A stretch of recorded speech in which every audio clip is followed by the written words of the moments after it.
Good evening, everybody, and welcome to One World, One Blood Bowl number 29. These are a few of my favourite things. Now, mine are not kittens tied up with string or brown paper parcels glistening in the rain. Julie Andrews was very, very weird. My favourite things tend to be nice people that I can chat to about Blood Bowl and an endless roll of sixes and pows. But the point of my favourite things is not what we're here for this evening. I've got together three of, I consider, the best Blood Bowl players I have ever met, from near and indeed from far, from the UK and from overseas, and one that's both at the same time. Amazing. They're all incredibly good at Blood Bowl. They all play both online and in tabletop. And I want to ask them what their favourite things are, secretly, because I'm going to steal their best ideas and hopefully be better at Blood Bowl. But if you're here, you might have the same idea. I just think it's a nice way to get talking about Blood Bowl with three lovely people. So let me introduce those three lovely people, and then we will start talking about Blood Bowl. First of all, I am pleased to welcome back the origin, the Nosferatu, the Vlad Dracul of the England NAF tabletop scene. Hello, PeteW, how are you? Very well, thank you. That's a strange intro, but I'm certainly not the origin. I believe you got me into playing Blood Bowl, and I also got you into it, yes. also Yeah, Purple Goo. So, that's also true. what more can a man do for Blood Bowl? And Core as well. So there you are, three people, I didn't all have of to them bite Blood you, Bowl though. players. And father, of course, of the lovely Thomas W. So anyone that saw the episode I did on The Next Generation on Blood Bowlers of the Future, where we had Thomas W. on, this is his father, responsible for that incredibly impressive young man, who is fantastic at Blood Bowl and great company, a lovely person to spend time with as well. Really does give you hope for the future, that not everyone is as foolish as my children. How's your Blood Bowl been lately? Mine, yes, really good actually. I'm loving Blood Bowl. Had a great UKTC. Um, Personally had a good World Cup. Less said about the rest of the team, the better. NAF Champs was good. Andy Davo, yeah, all good. Loving it. NAF Champs was good, Andy Davo. That's a sentence I think requires a little more finishing off. Well, the Andy Davo, what did he call it? The Devotional, where we're supposed to go and Yes. worship Andy Davo. Yeah. Yes, I think it's called the devotional, but also the bang average chicken bowl, as the man has very Asda level taste, and Nando's he holds up as a great restaurant. Just to localise that for you, think Lidl or Aldi when I say Asda level tastes. So I've just spoken to him. We're not going to speak to him yet, though. So we have Pete here. Yes, conqueror of many a tabletop scene, and also, of course, renowned for his online play. But I've also welcomed back an old friend of mine, an old friend of the show, KFoged. So hello, Core. How are you? Awful. It's a lovely KFoged. name. How are you, mate? I'm good. I'm good. How's your Blood Bowl? Good to be back. It's been all right. It's lovely playing tabletop. Online I've been a bit shit, but we got tabletop, so who cares? What's making the online challenging? Is it just the dice, or is it the rule set? Or For me, it's keeping the concentration on actually playing online, not emptying dishwashers and other thing in the middle of the game.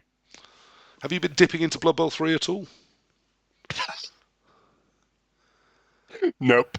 Okay, just for those listening on Spotify, there was about 30 seconds of him just laughing silently to himself at the very concept. The picture No. spoke 1,000 words, except, of course, for people just listening.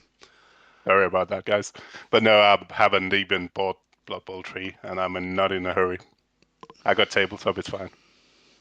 And I am pleased, and I should say relieved, because he's been threatening me with physical violence if I don't have him on at some point, to welcome my lovely German friend, Candlejack. I vote most huggable German I've ever met. Not the broadest field, I admit, but, there's at least 6 or 7 people in it. Welcome to One World, One Blood Bowl, Candlejack. Hello. Hello, I'll take what I can, thanks. And thanks a lot for having me. Now, you may or may not know Candlejack. First of all, you should. He is a colossus that bestrides the German tabletop scene. Dungeon Bowl, that his baby. And also, of course, well known for his work on the Fumble client. How's that going? Is that taking a lot of your time? Are you able to still be niggling in there and getting stuff done? Well, yeah, it's pretty time consuming, and actually, I'm just in the last stretches of finishing a new release with some hopefully lovely new features that people will enjoy. But I don't want to get hopes up. But yeah. Yeah, I'm never going to ask for a teaser on that, because if you were ready to tell us, you would tell us. Similarly, I don't like raising expectations that may not then prove to be true. But if you've been enjoying Fumble Vertical or Fumble in a Square client and all the other innovations we've had of late, then not only do we always owe thanks to Krista, but Candlejack has his little mittens in all of those. And also everything that's ever gone wrong with any game you've ever had in Fumble is 100% down to him. He is the one that's coded the dice, so they are slightly meaner to you than everyone else. He does that, he's told me. So, you recently beat me at the UKTC, how dare you? And did you enjoy coming over? I always enjoy being at tournaments in the UK. It's always a lovely atmosphere, nice people, good competition, and more often than not, I get my arse handed to me. But this time it did work out. So, but you decide to roll lots of ones and just fudge it up. So I took advantage of that. Yes, very kind of you. I was never in that game, but you did give me probably the nicest thing I've ever been given in Blood Bowl. And that is quite a tough competition. It wasn't just the lovely cuddle we had at the start, though, that's in my top 5 too. But actually, I've been looking for some way of marking the weather, because I don't have a weather dice or anything like that. And that you gave me a little 2-coin system, where obviously that gives me 4 sides I can show, and whichever the weather is, I can pop one in the other into a little slot, and it sits there visibly at the side of the table. I absolutely love it. And I've stopped looking for a way of marking the weather. So I forgive you for beating me, which I did think was very poor form until you gave me the lovely present. Well, I'm happy you like it. Would I have got the present if I won? Well, I'm not sure. Yeah, that's what I thought. I very much thought that was to cheer me up. Yes, which it was didn't. actually the idea, because I don't have much of those left, and but I figured, like, as a good friend and a couple of coach that just got beaten by dice, maybe to like. Well, I promise you I treasure it, and I wonder if it'll crop up when we come to, what are our favourite tabletop accessories, because it would certainly top mine, having recently replaced the lovely wooden box I've got that I can carry my dice in now, which somebody gave me. Yeah, just for completeness sake, I have to say the credit also goes to Arios, because he came up with the idea and sorted out with the producer of the coins, and that was the giveaway from the German team for last year's Euro Bowl. Right. So that's how I got. I haven't had to drop out there, but I ordered a few spares, so I had like 2 or 3 spare sets, and so I was able to give something away. Yeah, it is something I'm going to try and remember to circle back to, is gifts, when we talk about that. I had a really interesting point raised in my my Discord channel by PurpleGoo around the whole idea of gift dice. Because obviously with people organising their World Cups at the moment and their World Cup squads and teams, one of the things the teams are talking about is, should we have something we can give to other teams? And I think Phil's point was just how many plastic dice are we going to hand out to people, which are then going to go home and sit in a drawer? And at some point we're going to have to explain to our children why the world is on fire, but we have a nice drawer of plastic dice we never look at. Now, I'm not sure the world is going to be on fire because of the dice I've collected, but there is a point there. I do have a drawer full of dice I do not plan to roll. And most of them I can't even tell you who gave them to me, because I'm terrible at things like that. So we may have to have a look when we talk about gifts, whether gifts are really a thing we should be doing. Though every time when I open my Christmas present from my mother, and it's yet again she tells me I bought a donkey for someone in Africa, I kind of miss having a nice bit of mustard to eat. But, maybe it's just me. Perhaps I should be happy as the donkey provider that I am. Now, I have titled this, These Are a Few of My Favourite Things. And actually, if you listen to that song, it's insane. She doesn't actually list anything nice at all. It's packages that aren't wrapped properly. And animals and how they look in the rain. It's weird. Very, very weird. So I'm going to stick much, much closer to things that hopefully we all understand. And I'm going to ask you about Blood Bowl. Now, full disclosure, this is the first time we've done it this way to the audience. I've given all of the guests a list of the questions ahead of time. So they can think up some interesting, witty and fun answers. So if they're ever boring, it's not on me, okay? They've had the chance to make sure they've got interesting things to say. Let's just kick off and see where we go. I suspect this might be a tough round for you because no one likes to brag about this. What is your favourite achievement in Blood Bowl? I'm going to start, because he's brand new on the show, let's throw him straight under the spotlight. Candlejack, CJ, my lovely friend, what's the favourite thing you've achieved in Blood Bowl? Tough call, to be honest. But yeah, I think it's well, most people are probably not that aware that are not from Germany, but we have a tournament series in Germany, one for northern part of Germany and one for the southern part, Germany, with Austria and Switzerland included. So, like tournament series, you collect points, and at the end, there's a winner. And from the seven seasons we had, I've managed to win 3 of them, including the first and the last 2. So I'm the only one to win it multiple times and the only one to defend the title. And yeah, that's it gives a nice warm feeling. Okay, turns out I was wrong. Turns out we're not going to be modest. This is my well spotlight. done. Well done, CJ. I asked for a brag. Good, proper brag.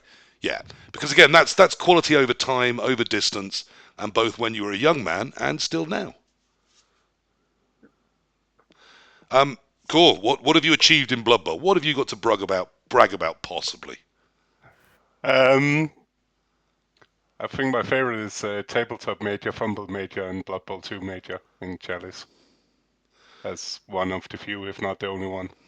Yes, I don't know of anyone else that's won even the Blood Bowl 2 Chalice and the Fumble Major yet.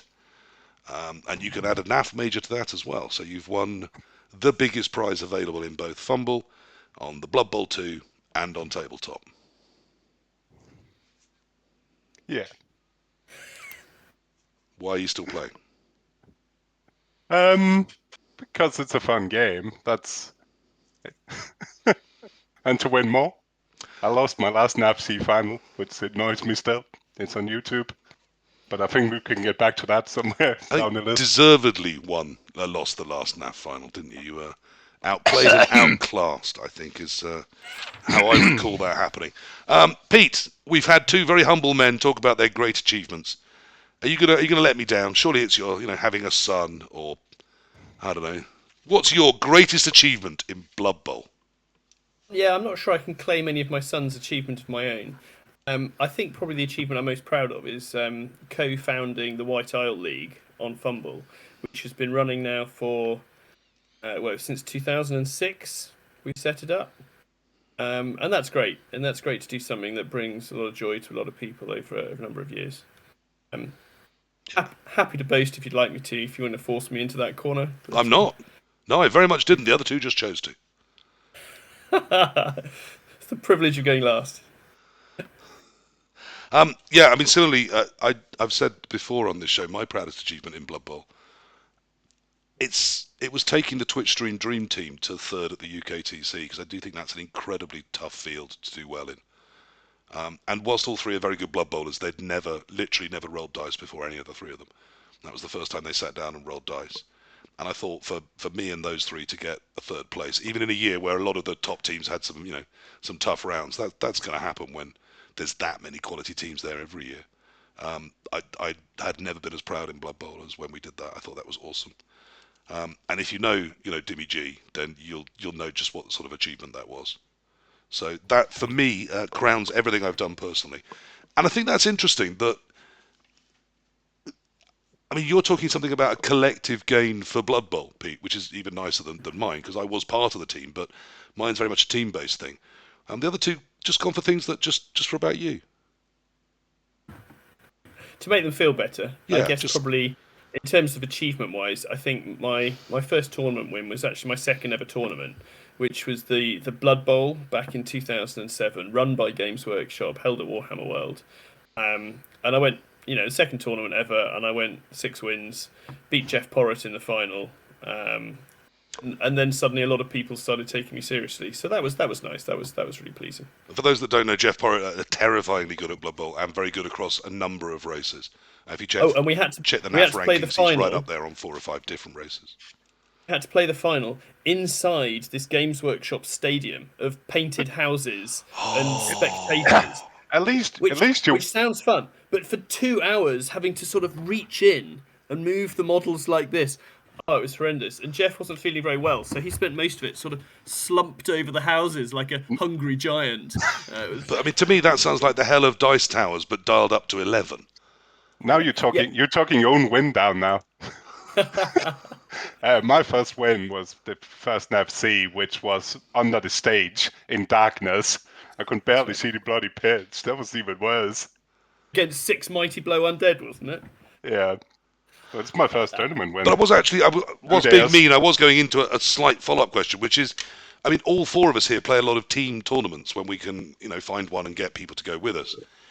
How does that rank to individual competitions in each of our heads? Which is your favourite of those two? Team. Easy team. Yeah. Easy. Always team. I mean, I have to say I prefer the team too. CJ, you're a bit more 50-50?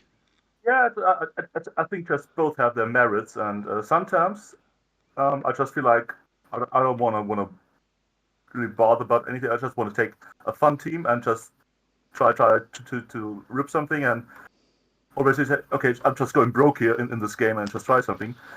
If I'm in the team, then of course the team comes first.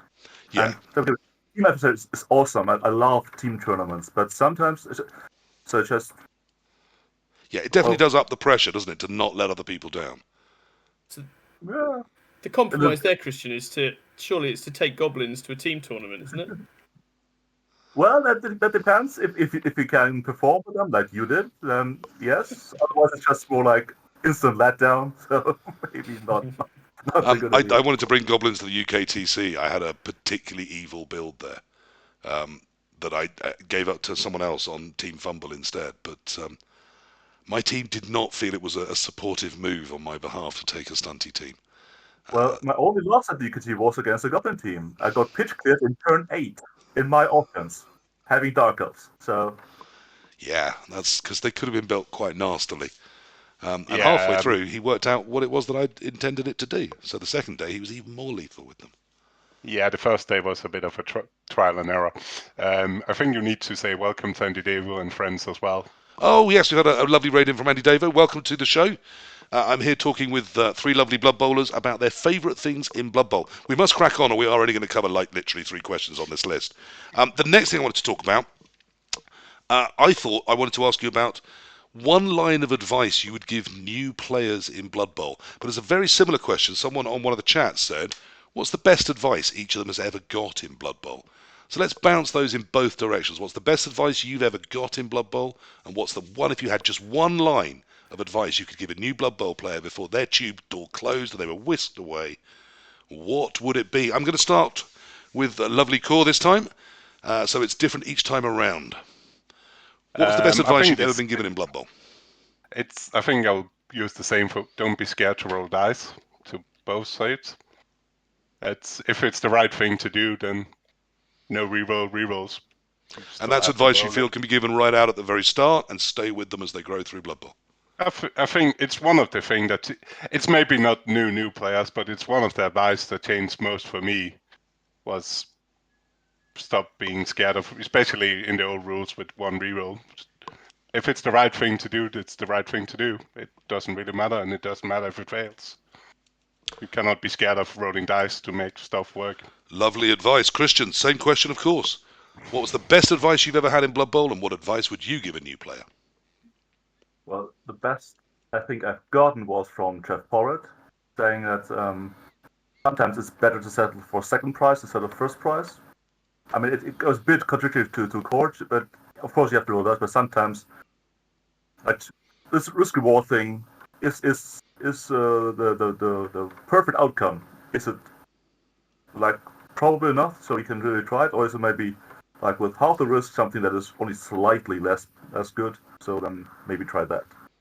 So that was at that time it was really good advice to me. But nowadays, I simply would say to new players, you do you, because there's a lot of people who are saying, "What's the best advice? What's the best skill, best thing to do?" Or something, and I was like, it's such a complex game. You have to figure out for yourself what you're good at, what playstyle suits you. Try different things, and then do what I beg your pardon. But yeah, absolutely. I think that's really, really good advice. Pete, let's bring you in. What's the best piece of advice you've been given in Blood Bowl? Yeah, I was thinking about that actually. It might be on a fence. Don't push too early. Sometimes you see a gap turn 2, and you push half your team through it, and then actually you've then either got a score turn 3 or 4, or you end up trying to stall and you can't and you get sacked. So I think that's probably the best advice I've had.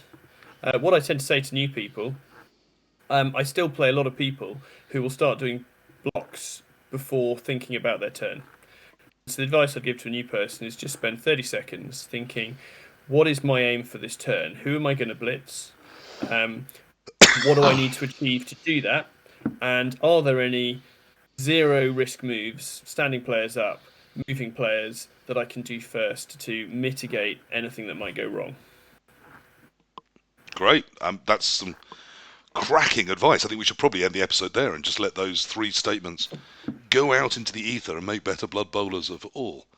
The best advice I was ever given, of course, I've quoted it before on the show, was by Gegster, who said, if you want to win tournaments, you've got to stop playing dwarves. Which is why, of course, I'm an elf coach. I think he said friends rather than tournaments. I think that may also be true. I am, just because I'm tired of people asking, I am bowing to the pressure. I cannot promise when. The next set of shows I'm still organising in my head, and indeed in the real world. But I am going to bow to the pressure. We are going to do a show all on dwarves. But I will not have the title of Why Are Dwarves Overpowered? Because they're not. But there is a problem with people not wanting to play them and not finding them fun and making continuous sarcastic digs at people that do enjoy playing dwarves. So I want to talk about all of that and see if there is a way forward for dwarves, or do people just hate them too much? Nice, easy one. What's your favourite Blood Bowl race? Peter. Favourite Blood Bowl race? Oh, Yeah. gosh, depends what for. I think For probably Blood Bowl. I think Dark Elves are my favourite. Okay. I like to think I was the first person to properly play them competitively. Before I got core into them. So Pete, everyone was using Wood Elves. Wood Elves were it. That was I like it to for think if I elves. met Angelina Jolie, we would have a beautiful future together, but it doesn't necessarily make it true. I want some evidence. So tracking back on the NAF rankings, I was the first person to take Dark Elves over 200. Okay. And it was only after I started winning tournaments with them that other people started using them. And now they're the top elf race. They've been the top NAF race for a while. And you are the OG, the original gangster. Yeah. And I love them. They're great. You can do so much with them. You can play them different ways. Change it up halfway through a game when you need to. Yeah, they're brilliant. They certainly are very versatile and doing very well in the current rule set. Something's got to be top of the wheel, and certainly top elf is the Dark Elves. I'd suggest that both Underworld and Amazon are pressing them hard depending on the tiering for sort of just how evil and how successful they are. But certainly Dark Elves are no slouches in any win percentages anywhere. Christian, what's your favourite race in Blood Bowl? Well, in 2016, Undead, but 2020, I'll Necros. That's just so much fun. Okay, so clearly the Wraiths are the big change. So have Wraiths really sold it to you, and why? Yeah, it's just like they're a bit different, and the combination of the Wraith and the Golems is just it's so annoying. And having the wolves going around and then just doing the hitting and stuff, it's just you can do so much with the team, and you can like offset your opponent pretty good with them. It's just I don't dare to blitz the Wraith because of the foul appearance there. But this might be wasted, and that just makes them like it messes with the opponent a bit. Yes, so you're enjoying the fact that there's a psychological edge there over the opponent. Yeah. You've got 2 huge, strong stand firm pieces. You've got 2 sidestepping foul appearance pieces. You've got 2 wolves that can surf you and have frenzy, and you've got 2 ghouls that I can't find to hit. Yeah, I just like the defense game with them. It's just like you can do quite a lot with them, and you can do an enormous amount with them, but also they're very, very fragile, aren't they? Because there's no redundancy. Hardly any ball carrying skills. 2 people that can't even pick it up now. The zombies and the flesh columns are not going anywhere with the ball. So, is that limitation part of the appeal? It's also it's a bit of a challenge there as well. And yes, there's the games where just like somebody just finds your zombies or kills a few of them, and then suddenly you can't protect the ghouls. When you find yourself with a ball carrier, the game gets pretty tough. But yeah, it's still part of the fun. But it's a challenge. It's just like the theme is just really great. Now, I've already answered this one for you, Core, in my head. It's whichever one is winning most, which I think is currently Skaven after you experimented a bit with Slan. What's your favourite Blood Bowl race, my friend? It's if I have to pick one, it has to be Dark Elf as well. If Pete is not to blame, I think I'll take my part of the blame for how many started playing Dark Elf, since he told me to start playing them back in 2008. So I think we can share the blame of how popular a tournament team Dark Elf got to be. So it's still, I played them recently at the Water Ball for the first time in a long time on tabletop, and yeah, I could feel I missed that. Yeah, they are super fun. I remember, I mean, Pete's part of the problem with me and Dark Elves as well. I remember an AG5, but a V6 Witch Elf he had, that people used to always set up in chevrons against him, and he'd just leap it diagonally into one of the corner pieces and surf it on turn 1. It had Juggernaut as well. So it was a 3+ leap and then 2 just very simple little pushes. And he had a sidestep guard, usually. They didn't even need it. And he'd just always start a piece down, and there'd be Pete laughing as his little witch with no armour just ran back behind his Dark Elves. And he went, I'm doing it again next turn. And I just thought, yeah, they're capable. They don't look like they've got much agency towards the ball, but if you build them right and coach them right, they're capable of just all sorts of evil. But you do need witches for it, and they do tend to die. Okay, so our favourite BB race. We're not talking about the least favourite. We will come to that at some point, but I want to stay as upbeat and positive as we can. We have named so far Necromantic. I believe they're a tier 2. But Dark Elves, obviously a tier 1 race. What's your favourite non-tier 1 Blood Bowl race for any that haven't named one? Games Workshop or can Games I say Workshop Slan? tierings, but just give me anything that's a low tier in any rule set, and I will accept the answer. It should be like I cannot go around without the High Elf. It's my first Blood Bowl love, but Yeah. so High Elf still have a big part. But recently it must be Slan. Oh, but it's so many. Like I love playing Khemri, which Remember, you've got nobody your will "Is there a race that's terrible that you just can't leave?" question coming up in a minute. Also, yeah, we can take don't shoot that your one bolt later. too early. But Slan has been mightily fun in the new combination with multiple rerolls. Okay. And silly low tiering. Yes, and you think tiering? You've said that a lot. That tiering needs to really catch up with what people can actually do, rather than staying with the legacy tiering of 2016, which is still hanging around too much, isn't it? Yeah. I mean, that idea of frogs coming over your wall with wrestle and 3 rerolls they can use is totally terrifying. Peter, what's your favourite non-good, so non-tier 1 Blood Bowl race? Easily Black Orcs. Since they were introduced, I've absolutely loved them. They're slow, they're hard to play, but having grab on 6 players means you can do some really fun things. So grab and sneaky git, they only need 1 skill, but if you can get guard on a load of them, it's brutal. And when you can take them with a star, then things get really messy. Yeah, I love them. I like the challenge. I like the grab. They're not good. You have realised that. I've had some fair degree of success with them. Okay. And any team that Pete coaches is good. Period. Yes, of course, because one aspect You've of got to them be is the careful with coaching of PeteW, but Black Orcs objectively not good at the Blood Bowl. You've got to be careful. I think the reason why people think that they're bad is that they play them like lizard men. Right. Because they see 6 strength 4, a strength 5, and a whole load of strength 2 stunties. They think, right, they're lizard men. But they're not, because they're lizard men with -2 movement on every single player. Yeah.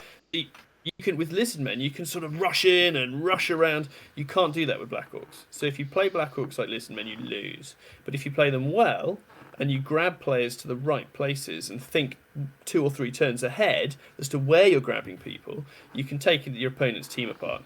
Are you telling me it all comes down to positional control of the field again? What a surprise. Yeah, what a They're surprise. great. They're a challenge, and they're great. But also, of course, they do have one of the best fouling games in Blood Bowl 2020. They get the cheap bribes, they get the biased refs, bribes. which we're seeing more and more of. Biased refs is a real move in the meta at the moment. And the change in guard to mean that guard can help with fouls is brutal, because you stick guard on your Black Orcs because they've got brawler rather than block. And yeah, your foul game is monstrous. Yeah, absolutely. And yet, it's not quite coming for them yet. So perhaps the rest of the world needs to just try a bit harder with the Black Orcs, persist a bit more, and we'll see them coming through. We're seeing Amazons come through very, very quickly after the redesign, but Black Orcs, perhaps people still need to put, as you said, a bit more imagination in there, or perhaps you're wrong and they are terrible. No, Christian, the other what's problem your with Black favourite Orcs. non-tier Hang on, one team? I want to jump in on Black Orcs if you don't mind. Sure. Because they're in the box, that means a lot of people own them, which means a lot of people play them, especially new coaches. So their tournament data is terrible because of that. Okay. Yeah, I think we'll accept that. That was always said about both the humans and the orcs, wasn't it, in the old rule set? So I think we can say that. Of course, if you talk about Imperial nobility, that argument's a load of rubbish. Who are also gack at Blood Bowl. Christian, your time is now. What is the team? It's not tier 1, but you love it. You've already had Necros. Show me another. Henry. Also, Yeah. that's always big. Like again, you can control the field pretty It's well. just bad undead. It's Well, he different just- on it. It's also they're slow. You only have your agility 4+. Every roll is crucial. If your ball gear gets attacked, you're in deep trouble. But it's a challenge. It's just nice to play them. Undead. So you're loving the teams that are just teetering on the edge of calamity at all times then. Lose your ghoul in Necromantic and you're really stuffed. Yes. 1 in 4 times you're not picking the ball up, and if it rains, we're all just laughing at you. So Yes. Khemri, always a challenge. Rightfully so. To be honest, I'm also a bit with the Black Orcs. Also, they can be pretty fun. I just haven't got the knack with them yet, but it's also like, yes, it's an interesting thing. It's not as rubbish as it seems at the start. But yeah, as Pete said, people say, oh, yeah, it's slow lizards. No, I mean I enjoy playing them mainly. I think because in the box set I really like their pieces. My friend Hef luckily is travelling at the moment, so he won't call me up cross because he hates the design of them. I really like them. We're allowed to have different opinions, and he can be wrong. So I wanted to play them, and I enjoyed playing them. And I can see as I'm playing them that there's more in there than I'm getting out of them at the moment. One of the first things I notice when I'm coaching Black Orcs is I'm not using my space right, because I'm using it as I'd use it with other teams. And that ability to be strength 4 and to pass things over to another strength 4 actually completely changes where I want things on the field. And I need to think a lot more about that. I do think there's completely different shapes that Black Orcs can be making than other teams can make, and can be both viable and successful for them. The one thing we haven't heard Pete deal with, of course, is their lack of responsiveness. If something breaks through, really it's the goblins that have to go back and get it, and that's a real problem. So they need to hold that line really, really, really well. Black Orcs, we all love them, and yet they're terrible. This one's really going to push Core, who has never coached one in his life. What's your favourite Stunty team? Not to face. I've won a tournament with Stunty. It may have been Deep-Root and Grip Stunty, but Right. it was still halfling. So you cheated. So clear your mind. Have this think about Goblins. if you were made to coach Stunties, which one would you have to do? Goblins. All Good. day long. Good. That's the right answer. They're the best. Because they're the worst. But it's- Pete, I saw you nodding away. What would your Stunty be of choice? Goblins all the way. Even better with that, goblins with no stars. They don't need stars. They've got all the toys. You can have so much fun with goblins. But it's not about just going crazy and waiting for the magic. You've got to play goblins really carefully. You've got to think about them more than any other race, I think. It's exhausting. Yeah, goblins are great. Yeah, you've got to find those turns to be super aggressive with your weapons, and the other ones to just sit back and wait. And I think it's the fact that they're a proper stunty team, in my opinion. I've played halflings, I've played ogres. They're basically all about whichever star you get. Goblins are about goblins. No love for snotlings so far. See, Candlejack, CJ, Christian, what's your Stunty of choice? I've not coached super make Stunty team tabletop. But I would also go like goblins, because just the weapons is just a lot of fun, a lot of different things. They can do. They have just more toys than other teams have. Okay. Halflings can be a bit bland. Ogres yeah, it'll also be fun, but it's just like the bomb, the ball and chain, hooligans, sticks the boot in. Now, a friend of mine recently ran a competition, Yudlugger, who you may have heard of, a fantastic goblin coach, and one of the kings of Goblin Town, an online Discord server, if you're a lover of the goblins as I am. Recently, so 6 months ago or so, ran a goblin-only competition, won by Daedalquist, crowned king of the goblins. But he only just won in the final against the person that beat me in the semi-final. A coach well known on Blood Bowl 2 and presumably 3 in the future, if it gets a future, and now known quite widely on Fumble, having won the last Fumble Major and doing very well in the latest Black Box Trophy. A man known as Eliod. Now, Eliod coaches goblins and takes no weapons. How wrong is Eliod on a scale of 1 to 10? That's my next question. Morally or tactically? Just morally, from 1 to 10. He takes no weapons, he takes just trolls and goblins. How wrong is that? Even if it's successful, it's obviously wrong. So how wrong is it between 1 and 10? Christian? Well, I don't know. It's just like, yeah, it's just, for me, it just takes the fun of it. But if it works for him, all the power to him. Wow, okay, I'm going to give that a 4. Core, how wrong is he? Then play something else. Yeah, exactly. Then play something else. That's a 10, isn't it? Snotlings. Fuck Does off. not compute. Play Snotlings, please, Eliod. That's a 9 for how wrong he is. Peter? 12. Yeah. 12 out of 10. Banned. Fantastic. Banned from Going goblins. even where Smell the Glove and Spinal Tap dare not take us. Right up to 12, setting a whole new level of wrongness there. Eliod, you're wrong. Stop doing it that way, or just go and play with Snotlings. Right, let's move on. We're finally on teams. Well, no, because we're going to talk some more about them. But on the favouriteness, is there anything we haven't covered? Have you got a Cinderella team that in your heart you know you shouldn't? This isn't Cinderella, is it? There's other much more toxic references I could make, but I'm not going to. Family-friendly show, at least in some ways. Is there a team you just ought not to touch? You should leave where it is. You should keep your hands inside the circle, and yet you can't let them go. Is there a team that's bad for you, but good for your soul? Vampires. Vampires. Yes, vampires.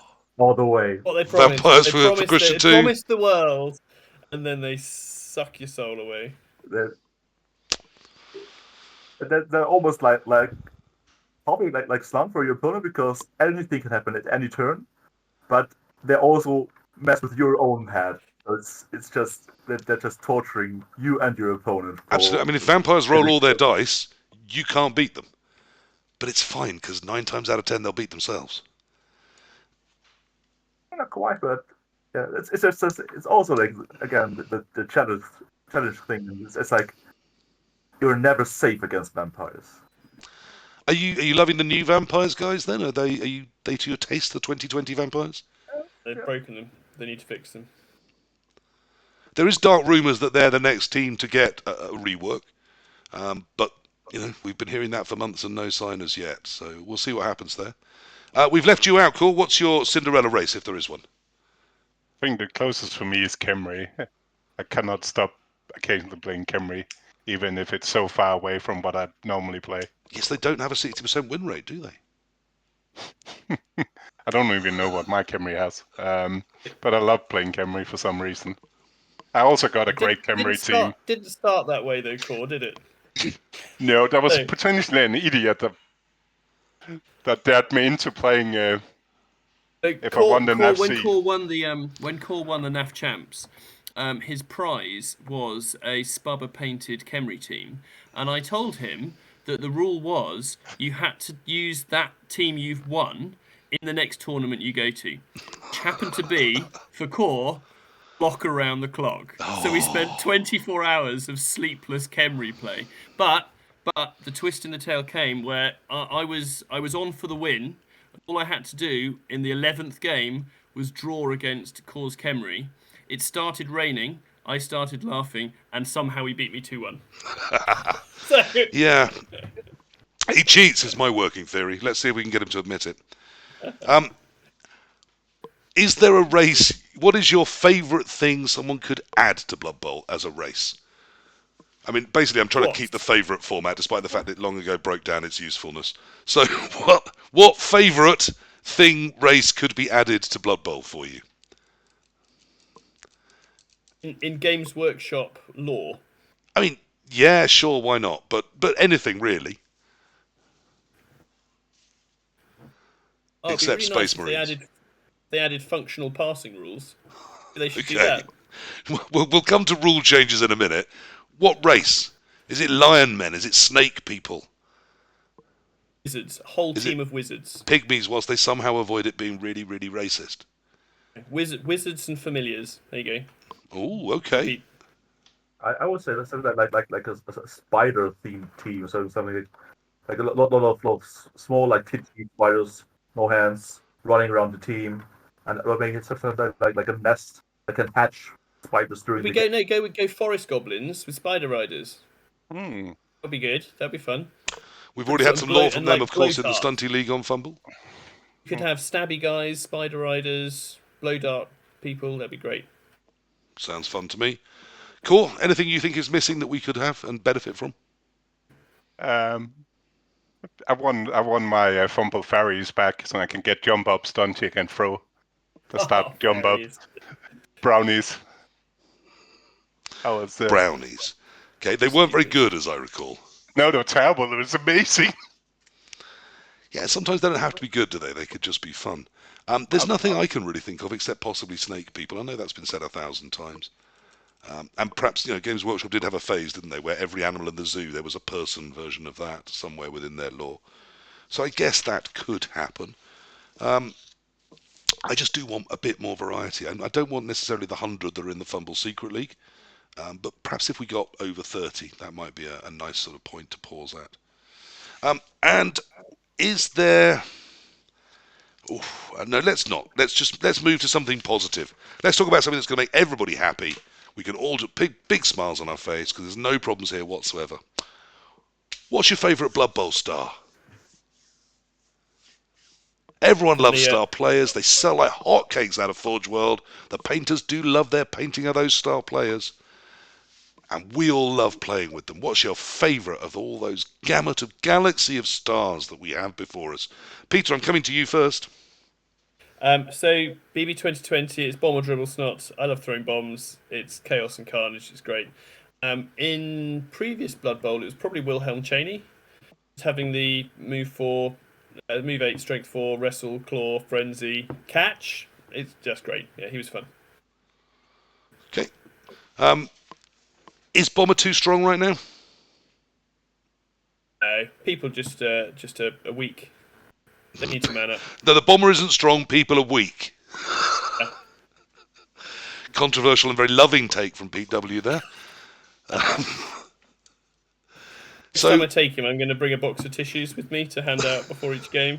Oh, bloody awful. Yeah, why not lean in? Lean in. Yeah. Yeah. Wow. It's so bad. It's so bad. People complain to me a lot about dwarves, but also about Bomber Dribble Snot, saying he's OP, he's too cheap, that passing on a 2-3 spaces is just ridiculous. You don't seem to agree. One of the complaints is that it changes the dynamic, that it's about hide the bomber or use the bomber. Have you found that? That it's altering the entire game space in your head?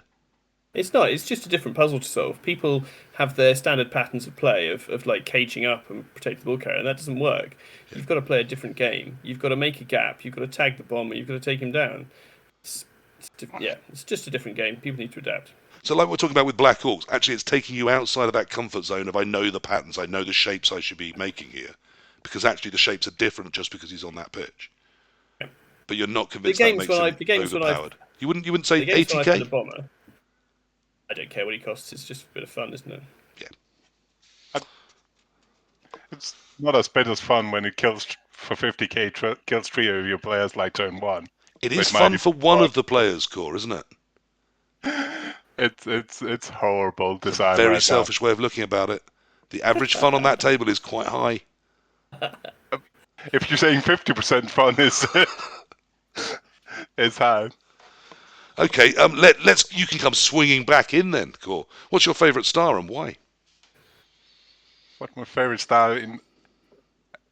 in the old rules was Roxana Darknell. Okay, because she was good at the wins with the Amazons, and you like your Amazons.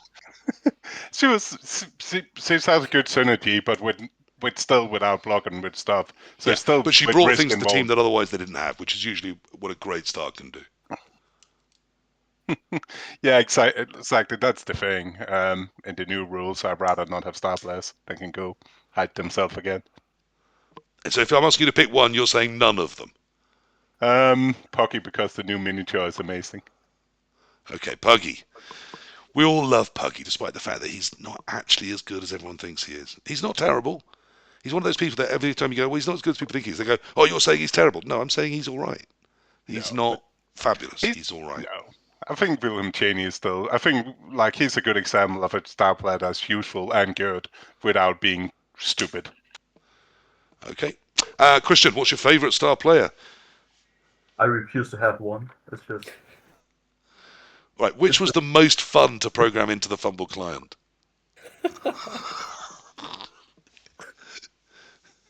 Didn't 62 new rules to program in cheer you up? Wasn't that a hooray? What a fun day! Well, the most fun was the bloody white dwarf with his wisdom, because it's completely different than anything else worked. That was just pain. Yeah, so that's Grombrindal the White Dwarf, who at any point during the team's turn can randomly give, not randomly, you can choose one of 4 skills he has available and give it to anyone in base contact with him. And you can do it at the start of his move, at the end of his move, at the start of their move, at the end of their move. No, not is his move. At the start of the action of a player adjacent to him. Yes. That player, so he can move before that action or after that action. Yes. But at some point during the turn, he can give a skill to someone who at the start of their turn gets it and can go off and do things with it. He's like a Swiss Army star. It's fantastic. No. I've seen him used really effectively on teams with very low-cost linemen who he can then bump up for whatever job they need to do that turn. So your Norses, your Amazons, things like that. Suddenly your Norse, if they only go anywhere on a 3+, well, how about if they had sure feet? They could make that extra 2 steps. Or what if you suddenly need Dauntless to take something down? Well, there you are. There's Dauntless this turn. But if you're not needing it, he comes with Mighty Blow. He's a decent player on his own, and he can hand off Mighty Blow to next to him. So you get 2 Mighty Blows for the price of him. Really nice all-round star, but perhaps not as broken as some of the ones that we're all living to fear. Mine is Grimgor Ironjaw, of course. Legendary dwarf star. And mainly it's because I'm a sarcastic and deeply bitter person that he's my favourite. Because in endless rule sets, he continues to have no one asset that I believe is worth hiring him for in any way at all. I would rather have a Rookie Slayer. He used to have Mighty Blow? No. Before he got nerfed? He's always had multiple block. For reasons that no one can explain to me.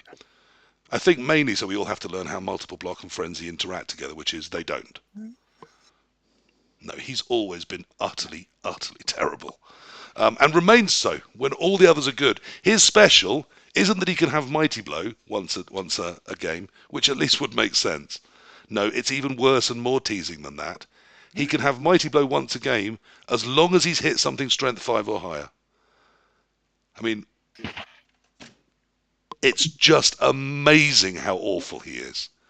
Really, truly terrible, and has got no better in any rule set in my 20 years in Blood Bowl. Right, here we go. Google to the rescue. In 3rd edition, he had Mighty Blow.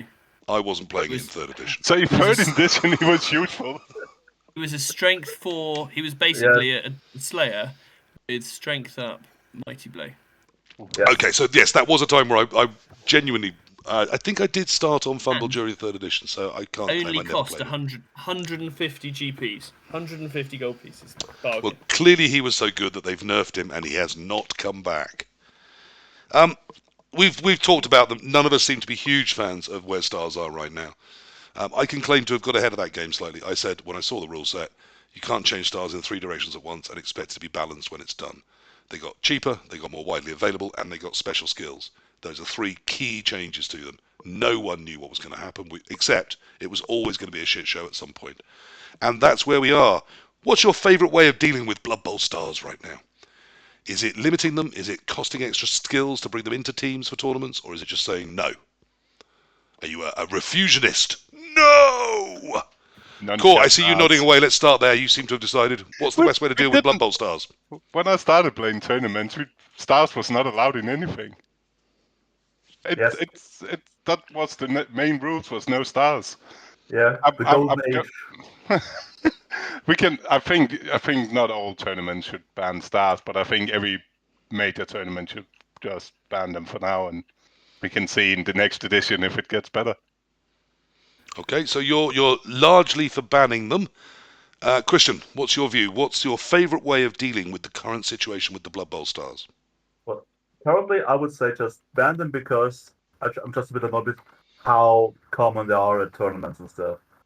So just like I'm just a bit fed up with them, and I think that. But yeah, well, you need something a good pricing for them, and I think the current approach from Eurobowl and World Cup is a decent way, and maybe it just needs to be tweaked a bit more. Maybe make the tiers more granular or something, and then I'm just hoping that there will be a larger variety of tournaments, some with stars, some without, and maybe just get away from everybody's using World Cup, everybody's using Eurobowl rule sets and stuff. So, but that's a different kind of conversation because there are. Okay, so we've had Pete save us with a different idea. We had two people basically saying let's ban them, except a couple of times, so that people that like them get an occasional tournament. I'm interpreting wildly, but that's what you both said. It's not a new problem. So in 2016, we had Bretonians with Bogalant, we had Amazons with Roxana. We've always had halflings with stars, and there was, but no one seemed to ever complain that much about them. So why now? Why is it different? I think one of the things might be the fact that most tournaments have gone up from 1.1 to 1.15. So you've got more money to spend, which I think is a shame because it means that having more money makes it easier to build your team because you can get all the toys you want. If you want a star, you can get that as well. If you have 1.1, then you've got to make compromises. You can't have all the positionals. You've got to think, okay, so which positionals do I want? What's the meta game? Yeah, I was going to say, hang on, Pete. I've just got a message coming in from Bazakistine saying if we continue to threaten his lizard build at 1150, he will have us all dealt with. But the whole fouling... It's the lizards, isn't it? Lizards can't build with 11, so that's why we're all playing 1150. But the problem, if you go the other way, the whole fouling meta, with removal meta, which is already bonkers, it's not gonna go away. That's not gonna go away if we less players. Then everyone is just playing 6 versus 6. Not really less players, but maybe less positioners, more linemen. So that's... So Pete's throwing the baby out with the bathwater. If we lower the costs, the fouling meta that is on the rise all over the place, as I said, we're not going to see the biased refs, maybe. That's what the 50k will cost us. We'll just see more fouling. The point is, some teams need the 1150 to have a somewhat competitive or decent build available, and other teams just don't. Why? Why should lizards be able to have 6 Sauruses and a Crocs? If they want that, shouldn't they maybe be on 1 reroll? Isn't that kind of reasonable? Could be. But it's just like other teams, like Under, they just basically gain 50k, or Chaos will just gain 50k, and that's just not balance. It's just like GW screw up again. It's just it's fine. My slan still got 4 rerolls. I think that's the problem, isn't it? Because you've got some teams like Necromantic. In the rules rewrite, the positionals got completely overcosted, so it would be impossible to build a competitive Necro roster at 1100. But that doesn't mean that the solution is to bump everyone up to 1150. It means the solution is to fix Necro, because otherwise you're giving people more money to spend on stupid stars. Yeah, I mean, Necro are the ones that really would suffer, isn't it? Lizards actually can be built. Someone just pointed out in the chat, you can still have a 12-person team. With Lizards, you get 2 rerolls, you get no Apo. Imperials also, I think, with 11 would just be even worse than they are. I think kind of hard to envisage, but I see your point. Yeah.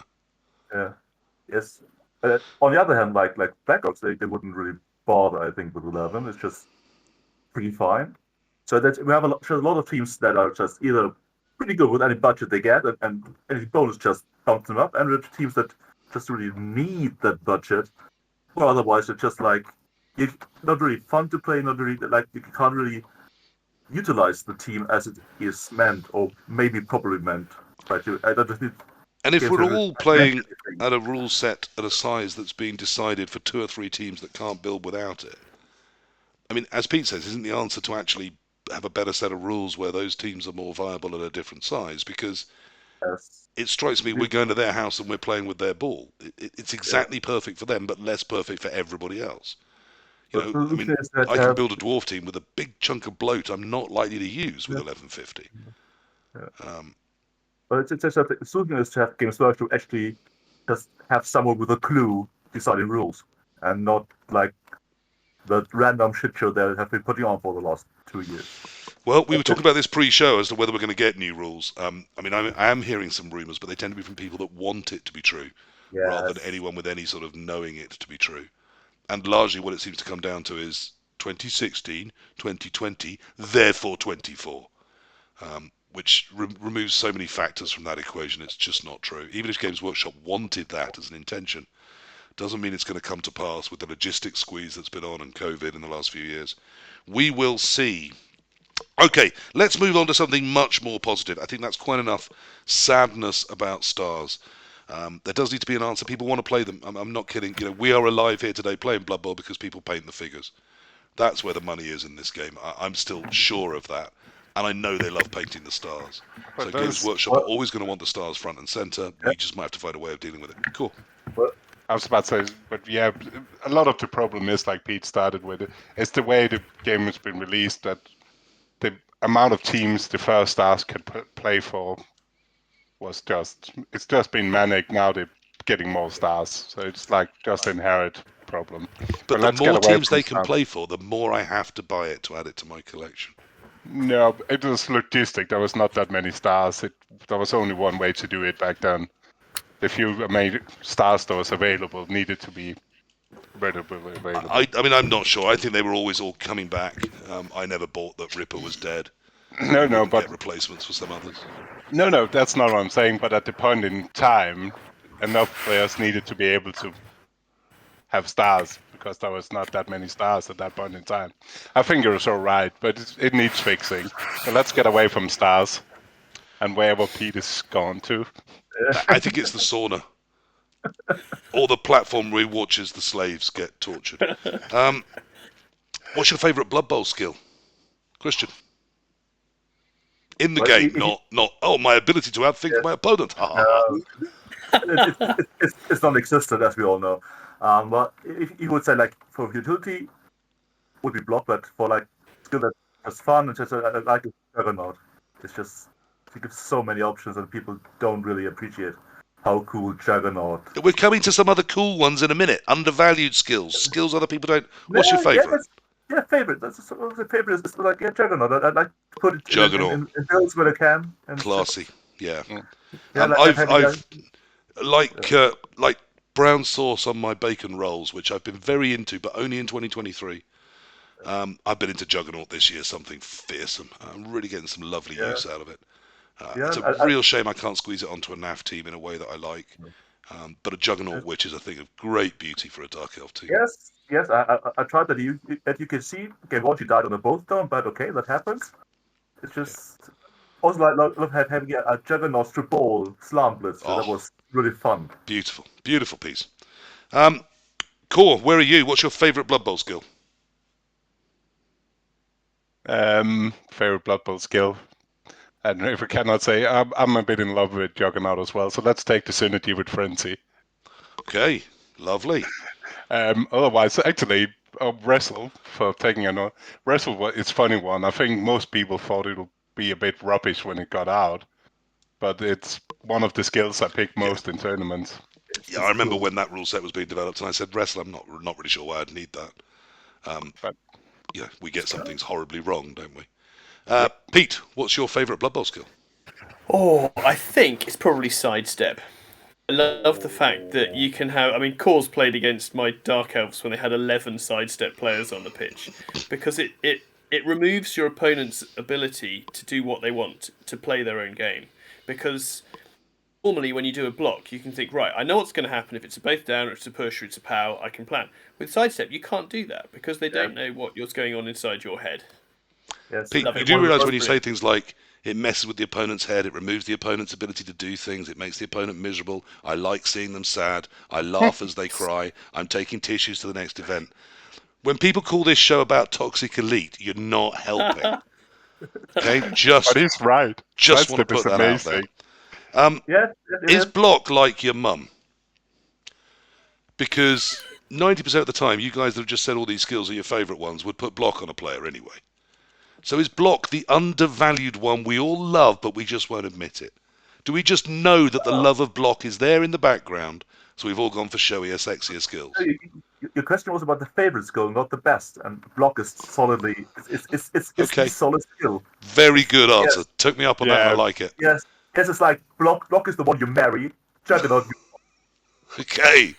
So, someone did ask for a marry, kiss, kill on block, guard, and dodge. And you've sort of got your answer there. We would marry block. Block will do the dishes. Block will get your washing done. But we're not sleeping with block. Yeah, Block CJ, is at the kids' C- school. CJ wants Juggernaut as his mistress. Okay, that's. Did I get around all three of you for our favourite? Yes, we did. It was Pete that finally came up with something interesting. What is your favourite undervalued Blood Bowl skill? Undervalued or underrated?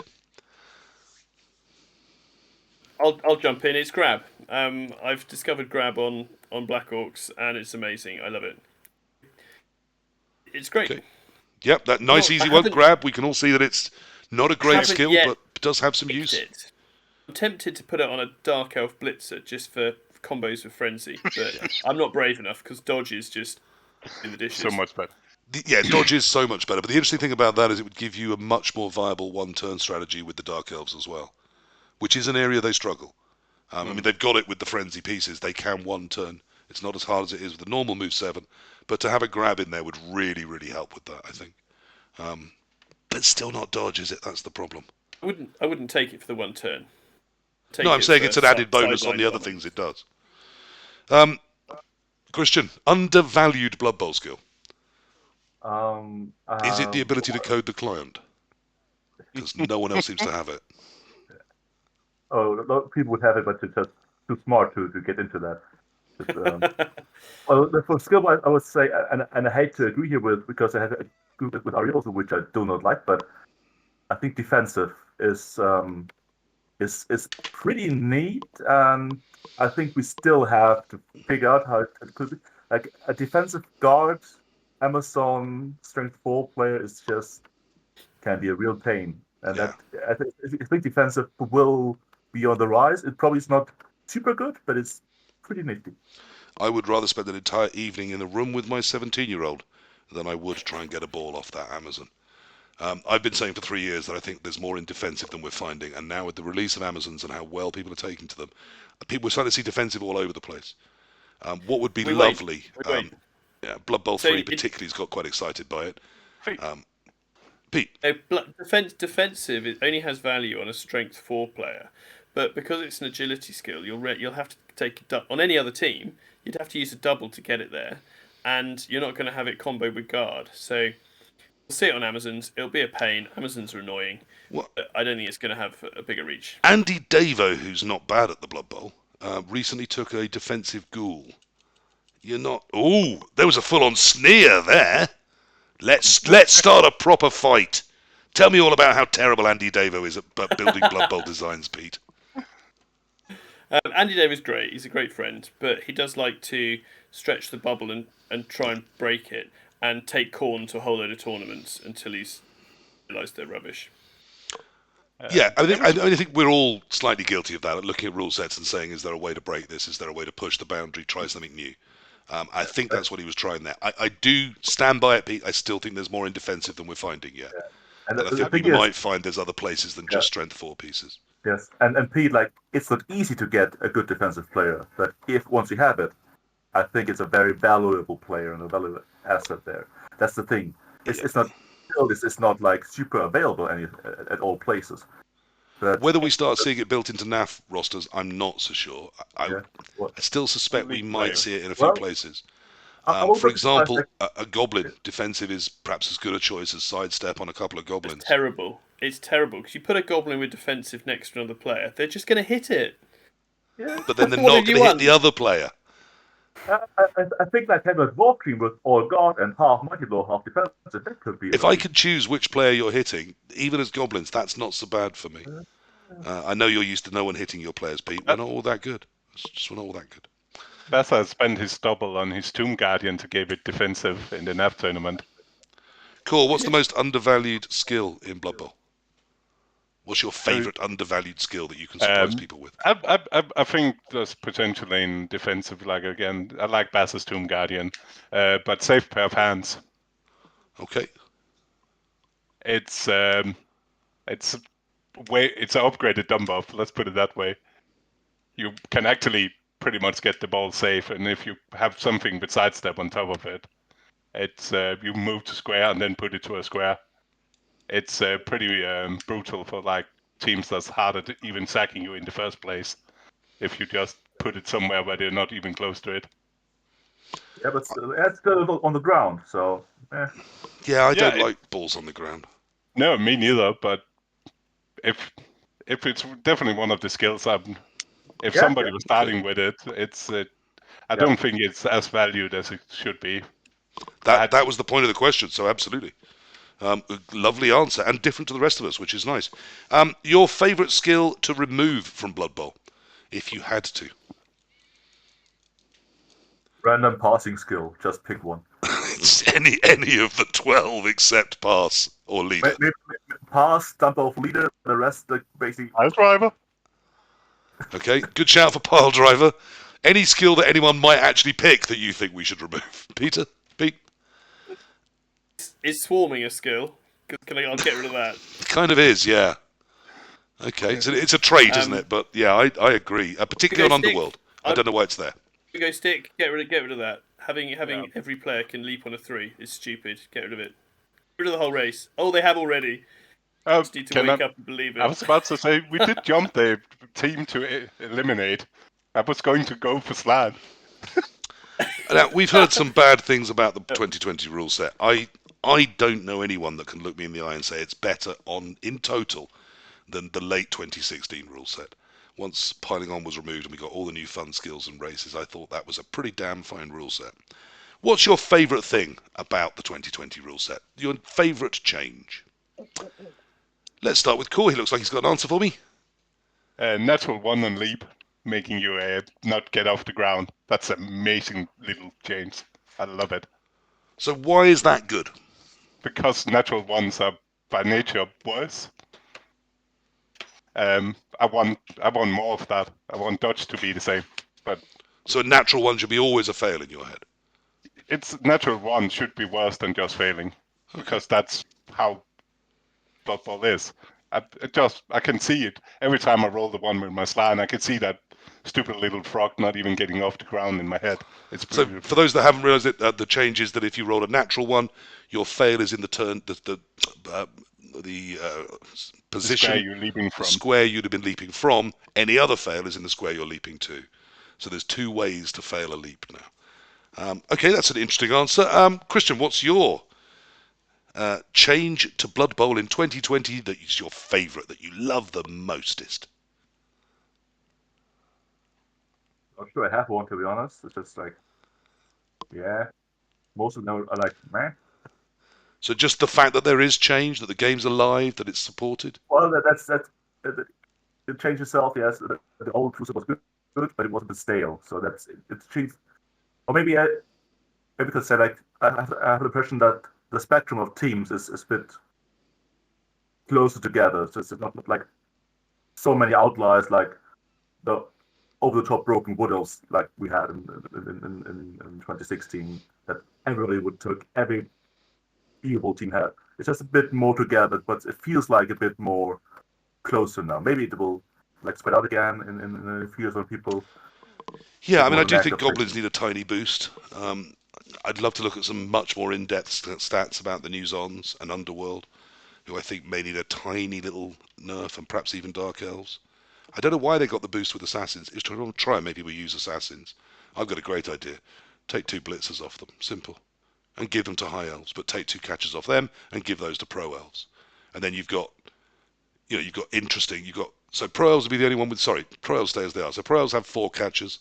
High Elves have 2 catchers but 4 blitzers. And Dark Elves have 2 blitzers, 2 witches, 2 assassins, 2 runners. That's plenty of positionals.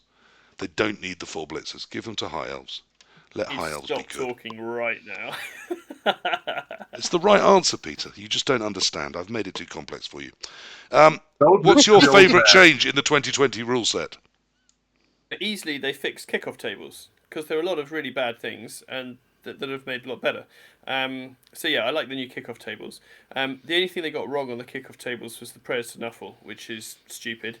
And also the fact that on that and the reroll one, if it's a draw, no one gets anything, because that's the worst thing you can have if you're trying to get a kid into Blood Bowl. And you roll the dice, you look it up on the table, and the result is nothing happens. Boring. Right. Other than that, the kickoff, you're nerfing, blitz and stuff like that. I'm going to have to bite back on the blitz nerf. I don't mind the D6, D3 plus 3. I really, really mind that 85 skills don't work, but 17 do. Can it just be that no skills work or all skills work, please? Is that too much to ask? I didn't say they got it right. It was an improvement. But So the improved kickoff tables, but with room to take another step. Excellent. I will take that as my answer. What's your favourite thing? Your favourite memory of another rule set that you'd like brought back alive? Your favourite old thing that we've lost that should come back into Blood Bowl? Anyone got one to start us off here? I got my eye on you. Well, I know you have, but I mean, I'm talking. There's a question here, Christian. So, yeah. It's funny. Yeah. Oh, and he wonders why I haven't invited him on so far. Honestly, people don't treat me like that. I've got an answer if you want one. We've already had one, thank you. It's I've got my eye on you. He thinks once you've fouled, the ref should be harsher on you for the second foul. I kind of agree. Yeah. If people are fouling back, I like the way it flicked across. If everyone wants to foul heavily, basically no problem. But if one team wants to go really, really in, there was someone there saying that's not a great idea. I liked that dynamic, but then I'm not big on the fouling. Pete? You should definitely go back to first edition and you play until one team's got 3 touchdowns. Makes a lot of sense. I don't know if you ever played that game. No, I'm joking. I did. One game terrible. took over 5 hours to play. That's And no one ever scored 3. You played until everyone was dead. And then you assumed that the one that wasn't dead would score 3 eventually. And play that with the current rules and dwarves versus orcs. Good riddance. Yeah. We're going to be there a long time. Block around the clock, we'll see 1 game played, maybe. I'm not starting that game. Okay, I've got a real answer. Okay. I've got a real answer. The old stand firm, and you dodged and failed, you didn't fall over, you just stayed where you were. I had a lot of fun with that. That was great. So did I. Wasn't it massively and abusively overpowered? Yeah, it was great. I got it on a Dark Elf once as a tournament prize. I loved it because it was impossible because it was a trait. You had to get it on a double if it was a strength category. So yeah, a Dark Elf blitz. Could we take just the half? I mean, we've already got stand firm, the standing firm bit. Could we take the no fall over dodgy bit and make it its own skill, do you think? And would you want it if it was? Ooh. That's a really interesting question. Good. That's take one it on? for the evening. I'll take that.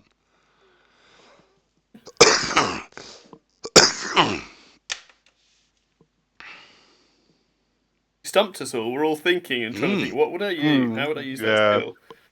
Help! Can someone grab me a new Coke? I'm super thirsty. I also think, break tackle needs.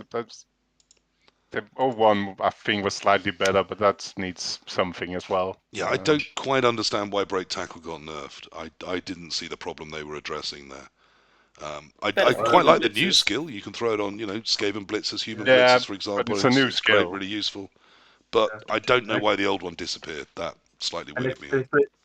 Explanation was because the old skill didn't work to use the strength value as agility value, and that with a new way the values work. It had to rework it somehow, and so that was like basically the simple thing, just making a modifier. Right. Just for a bit of light relief, because I don't want to save all the light relief questions to the end. How many halflings could you take in a fight? You made the mistake of laughing first, Pete. I'm coming to you. How many halflings all at once this is? Not one after the other, not Bruce Lee style. No, they're coming from all directions. How many halflings could you take in a fight? Yeah, I don't really fight. I think I'd probably lose to one. So. You're a lover, not a If you keep fighter. one away, I'm yeah, sure you can just keep the one words away of with Michael your hand. Jackson. If it was for your honour. My honour? No, I still wouldn't fight. I just would choose not to. I'd get pummeled by a halfling. Okay. There's an image we can all take away. PeteW getting pummeled by a halfling. Core, could you take a halfling? And could you take two? Like, I got two. I can at least keep two of them away from me. Well, you have two in your home, I believe. But as they're behind you, I'm not going to lead into that. Could you take two halflings out at once, do you think? One with each of your mighty oak-like arms. Yeah, I'll take on two halflings. I'll kick the third one. It's fine. I'm not as polite as Pete. If they're I was coming going to say, for me, Christian, are you upping it to 3? Do I hear 3? Do you think you could take 3? I'm not very sure. I'm even so, I'm all pretty much a wimp. So, and I think they can go for mini caps, and they're pretty fast. So I'm pretty sure two of them just gonna, Bruce Lee me into oblivion. So, now. Wow. My question would be, who in the Blood Bowl world could take the most halflings? Limp. Ooh, yeah. We've got some proper dangerous people with like black belts in, touching people skills. Nippy Longscar? Yeah. What about Limp? Nippy? Is he tough? He certainly looks tough. Wasn't he runner up in the UK's World's Strongest Man? People who don't take drugs. I wouldn't surprise me. He's a big unit, but looks lean, and he's got a very chiseled jaw and a glint in his eye that says, "Come on, then, ladies." Good-looking man. Definitely does that. Good-looking fella. Just happened to have noticed. There we are. Right, let's go back to somewhat more serious questions. What is your favourite crazy idea you'd love to bring into Blood Bowl? By the way, the thing I would love to see brought back is, in the very first edition, if anything was injured within the tackle zone of a Minotaur, the Minotaur would instantly stop playing the game, kill it, and eat it. And if anything disturbed it at any point during the game, it would also kill them and eat them. I loved that. It obviously crazy rule, so it fits in with this one, but I just loved it. It was the kind of fluff that got me into Blood Bowl. What's your favourite crazy idea that people should think about bringing into Blood Bowl somehow? Core, I'm starting with you. You've got the glazed look of someone with an answer. Freak? No, I don't like crazy things. I want Blood Bowl to be more boring. So you want more chess to be brought into Blood Bowl? That's the craziest you'll go. I'm trying to get rid of crazy bombs and all And maybe a dry Ritz cracker at half time. I want to kill my own slan. Like, I'm Mr. No Fun. You're really pushing it out there. Pete, you like occasionally doing some fun things. What crazy things should be brought into Blood Bowl? So one of the craziest Blood Bowl moments was in the 2007 World Cup. We played, I think it was a French team, and the guy playing Borgen next to me, his opponent, when he did a kickoff, stand up, his ball, lift his foot up, and kick the ball. And wherever it landed, that's where he kicked it. So I think we should get more of that. And like if the ball has to scatter, you hold it, like a metre above the table and drop it and see where it lands. There's the crazy. Okay. Christian likes it. He's in. Can we program that in Fumble somehow? Definitely beats my suggestion, which is I've always said I think that tiebreakers should be based on best hat, because I've got a kick-ass Australian half-cut kangaroo leather hat, which I enjoy wearing when it's hot, and I think that would be a shoe-in for best hat. Okay. You're now banned from at least another 10 Twitch streams for having a kangaroo leather hat? Yeah, I don't care. I'm not vegan friendly. I like eating bacon, and I proudly boast about it because bacon's nice. I love vegans though, because more bacon for me. We all win. And as soon as there's clean, vat-grown meat, I'd happily move over. But you can't get vat-grown kangaroo leather for my hat, can you? So some kangaroos are going to have to die. CJ, what's your favourite crazy idea for Blood Bowl? I'm not super creative, so I think I stick with one I had before, like something like a hive or something that hatches players during a drive or something. Just Oh, yeah. So players coming in or growing during the drive. yes, or maybe just like the hive itself maybe is growing and occupying some space on the pitch, making That is a dynamic we don't have in Blood Bowl. Something that starts weak and has to hold out and defend as it gets stronger. yes. So That maybe would be interesting to see. Yeah. yeah, like you could put it at, and you obviously put it in the half of your opponent to like stall him somehow, or in your half to make stalling less possible to just block space. So you want to destroy your on that opponent by idea, planting some sort of bomb in their backyard. I'm Interesting. thinking on that idea, you have where you have the dugouts on the halfway line on either side. If a Don't you player mean the gets, dotted lines at the side of the pitch? that's right, yeah. Sorry, a But joke how for about a a certain rule amount of the chat there. If a player dies, and you get off the pitch, if you have a reserve, they can come on in your next turn, just moving up the edge of the pitch. Because then you'd always, if you had a bench, you could guarantee having 11 players on the pitch. So and that would make team building interesting because then would you build to have a bench or not? What was that like in first edition or something? Yeah, there Yeah, it was. was in there. Something Yeah. similar. There was a space on the side which was the reserve bar, and your reserve had to arrive in one of those spaces to prevent them arriving from the backfield, where obviously they could suddenly surprise a ball carrier or something. So it had to arrive from the sides. But yeah, you could bring live substitutes on. Incredibly hard to balance in, but it would certainly change the dynamics of the game, and I'm all for that. I'm all for things that are creative and fun and push us harder. In a total change of pace, I want to look at some of the things that help us get through a Blood Bowl game. What particularly, we've talked about this, I imagine we might have to give Pete last here, so I'm warning the other two, I'm going to come to one of you first.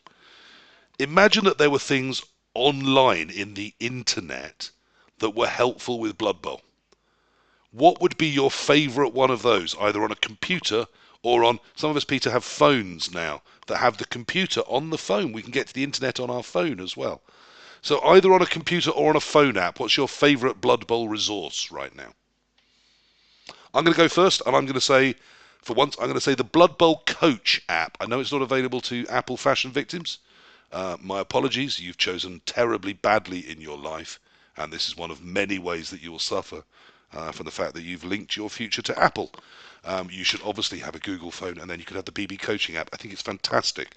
I just wish, I don't know why, someone would make something like that and either not monetize it, it's free, or not make it under the banner or the auspices of the NAF, which I do worry is becoming slightly irrelevant to the modern Blood Bowler. But that's an issue for another edition. Right now, that's my take. The Blood Bowl Coach Assistant, available to all sensible phone users from the Google Play Store. Core, what's your favourite online resource for Blood Bowl right now?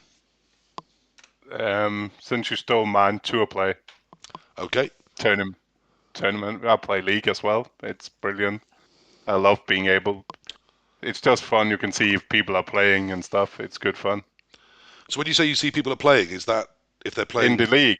Yeah. Yeah. So if you're in the league on Tour Play, you can see active games right now. And is it designed for tabletop or for online or? Tabletop. It's tabletop. It can handle the leagues and tournaments. So and you can even set it up to do roster checking, so people doesn't make illegal rosters. Well, I mean, nobody ever would, so I don't know why that would be a feature anyone would need. Imagine the very idea of someone making a mistake in their roster building. I can't conceive of that as a notion. You said earlier where I would go up to the line before cheating and not going over it. Yeah. I mean, some people need to just cross the line to win, I guess. Some people need our boundaries fully established, just to see where they are. You might love staying within the rules. I've always been an iconoclast, Pete. I love breaking a rule and seeing what really happens. And the answer is you feel really guilty and ashamed and go home and everyone mentions it forevermore, every single time you ever play Blood Bowl.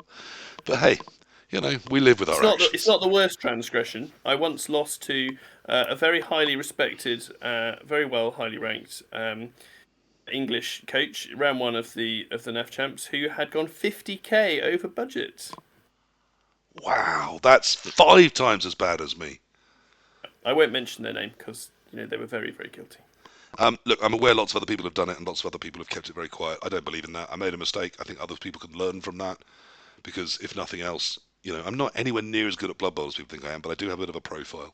So if people hear the story of me making the mistake, they'll check their rosters more, and I think that's a decent thing for anyone to do. So, yeah, I've never hid from the fact that I did make that mistake. Online resources, Candlejack, is it the Fumble client? What's your favourite online Blood Bowl resource?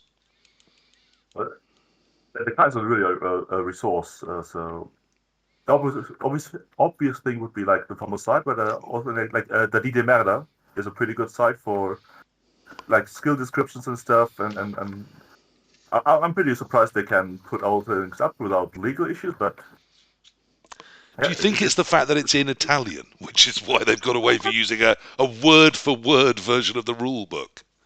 I don't know.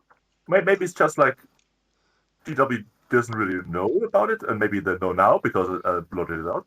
But I think it's a really nice complete resource for people that can't or don't want to have the rulebook or just don't have it handy. So it's pretty good there. Yeah, thank you to people dropping these in the chat. Obviously, the Blood Bowl Pusher is another great resource that Cause dropped a link to. Daddy de Murder is an Italian site. I think it means something like, "Oh, blimey, these dice aren't exactly what I wanted." And it lists all the skills, all the inducements, and everything else you could ever want listed in a Blood Bowl app.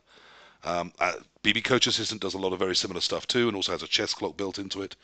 As we said, the Fumble website is also an incredible resource for Blood Bowl. You'll find a lot of information there, a lot of chat there, as well as a way of playing fantasy football, which is indistinguishable, though legally very different to Blood Bowl, through the Java-based client that is available there and coded by my good friend Christian. Peter, the internet, computers, dear. Have you got a favourite thing you can do with them about Blood Bowl? What's that? Yeah, whilst playing tabletop, the thing that I found has been really useful, I don't know if it's on your app, is the interception checker. It's really useful because there's so many arguments and it's really hard to do. But if you've got that little app and you just poke the squares and it tells you if you've got an interception, I like that. I think BB Ruler is having it as well, and I think that is on both phone system, isn't it? Yeah, I think it is. BB Ruler is on both. That's really good. There you go. Yeah, I mean, I've always thought it's great that tabletop exists, and obviously it doesn't have to be like a computer where I sit down and just point at things and it happens for me. But there are ways of bringing a little bit of technology into the tabletop scene that would really, really help. And things like that, being able to just, instead of us all arguing, oh, it just clips that corner. No, it doesn't, not on my ruler. Yeah, but you've made your own ruler. No, just something you can put 2 tips into and it tells you. I think that's much, much better, much more sane. And of course, the Blood Bowl Coach Assistant has a chess clock in it. Not that everybody should be using chess clocks in any at all serious tournament all the time, right from the first minute. But maybe that might be a future. Who knows? Okay, what's your favourite way? I've described you all as poly bowlers, people that can quite happily play Blood Bowl online in various different, modes. Even Pete, who hasn't played Blood Bowl 2 or 3 to my knowledge, or I don't know if you ever played Blood Bowl 1, but he's played different clients using the Fumble rules. So even there's been different clients for Fumble. But you've both crossed, all 3 of us, or 4 of us indeed, have crossed from tabletop to online and back. What's your favourite way of playing Blood Bowl? Online, tabletop, league, tournament? What is the ultimate Blood Bowl experience for you? Obviously it involves winning, but in what way? Tabletop tournament. Let's start with Candle for a chance. Christian, let's bring you in. Let's have you as first. Favourite way of doing Blood Bowls? I have to go with Pete. Like tabletop tournaments, it's just like I think like going to a tournament, meeting people, playing the game with them, complaining about the dice with them. It's just a nice thing, like a short vacation trip with a lot of mental stress, but it's So it's having people around, even if you're playing on your own. That collective, that.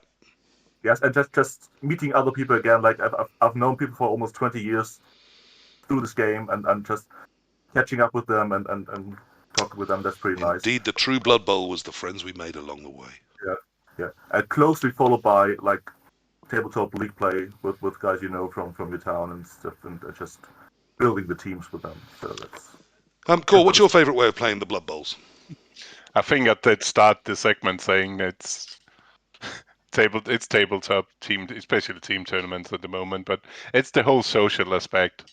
I like to try even on Fumble. If it's people I know, I try to get them on teams or something, just to make it more of actually a social, the social element of playing a game together instead of, where Fumble sometimes and Blood Bowl 2 is, you're missing that social element when people just writing rubbish to you for 2 hours on Blood Bowl 2.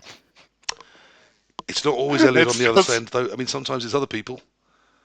But it's easier to have a bad game when you're there together, I think. And to Because get we through all it. been there. To have someone that Yeah. you're going, oh, and then they just laugh at you, go, that's just everyone. And you go, yeah, you're right. And you get on with it, and life moves on. Pete, what's your favourite way of playing Blood Bowls? Same with the guys. Tabletop tournament. I enjoy my league. I enjoy my local league. But I think having the games sort of compressed together in a tournament, I enjoy that a lot more than spreading it out over a year. Yeah, I mean, it's not going to surprise you. I mean, I love all forms of Blood Bowl, but ultimately I would come down to the same. I'm going to add one wrinkle. I'd love a team tournament. I love it in London. I love sleeping in my own bed, having played Blood Bowl. It's a beautiful, rare thing, and I am prepared to travel. I do leave London occasionally for the horrific backwaters of the rest of rural England. But Just really, host it. in London is where I want tournaments to be. We should have more of them. We did have more of them for a year, and then COVID happened, and half of them have disappeared, which makes me sad. Just do it. What Do is it. your favourite tabletop format? I'm assuming we're talking tournaments, not leagues here. What should the format be? 4 in a day, 3 in a day? Do you want a 2-day event? Do you want 17 people on a team? Every race represented? What's your favourite way of doing a tournament? I mean, I quite like 3 in a day. 4 pushes me a bit hard. I get a bit tired in the 4th game. And I find it's a really long day. If there's any travel either end of it, it becomes an absolute nightmare. I do love a 6-game 2-dayer, though. Yeah. If I'm going for a 2-day and it's 5 games, I feel a bit cheated. So there's I would prefer a 3-day done in a day, but then it has to be a certain small number. If there's 80 people trying to do 3 in a day, that's a bit rubbish. It's going to be ridiculous tiebreakers as to who wins. So, what's yours, Core? What's your favourite way of playing a tournament on in real life then? It is probably 3+3, because especially when I'm traveling anyway, so we often end up traveling Monday and Friday anyway. I do kind of like personally the 4+2. That potentially allows you to get home on the Sunday, Okay. even from abroad. But the problem with the 4+2 for me is that you're losing a lot of you're losing part of the Saturday evening. Yeah, and you're going home pretty much knowing what Sunday might bring. I think with 4 behind you rather than 3, there's just that less people will be optimistic. Yeah, probably, but I like the idea of being able to freaking get home on a Sunday sometimes. I think I would find it easier pushing through the 4 if I knew it was to get the 6 done. I think that, rather than do a 3 and 2, I could see that being mentally I could make that deal. You've gone far and wide. Is it a tournament with 800 people playing really hard and then 2 people play a completely different game in the final by any chance, Christian? I didn't understand that. Sorry. Is Don't your you favourite go way of away. doing a tournament having 2 days where 40 or 50 people try really hard to face each other off at Blood Bowl and then the final's decided by 2 people playing Tiddlywinks? Dungeon What are Ball. you Oh, Dungeon Ball. I might be hinting that Dungeon Bowl plays an Yes, entirely yes. different game for its final. Yes. Is Yes, that sir. your favourite way of doing it? No. I spent the whole time complaining that I had to play in the dungeon because I just didn't like. I just didn't like the idea, and of course I lost because like my ghoul can't dodge. But it's no, because Biggie as usual played a very very very solid game and he's a quality coach. I'm much with Core. Like I like the 3-3 Just and I like it if it's like tournaments have a bit of their own unique style, not too crazy like bad shit rules. It's just like doing something the White Star Cup that has a special team build that's other tournaments don't have, and I really like going there because it's just a bit different builds, bit different style, and a nice atmosphere around it. And it's just awesome. This is a question for all of us, really. I'm not sure everyone will have a yes answer. Is there a tournament organizer whose events you will go an extra mile to get to? Is there anyone whose events you really look out for? I mean, there's a guy in London called Tom Loyne who, just because of the number he organises in London, I'm always keeping an eye out for him or his tournaments because I know it'll be half an hour from my house. It's not about the quality of the tournaments. Quality-wise, Pipey for the UKTC. If I know he's putting a tournament on, I'm looking harder. Can I get there? Anyone from you? I like to go to Splacky's, stuff up, Homeford, and so.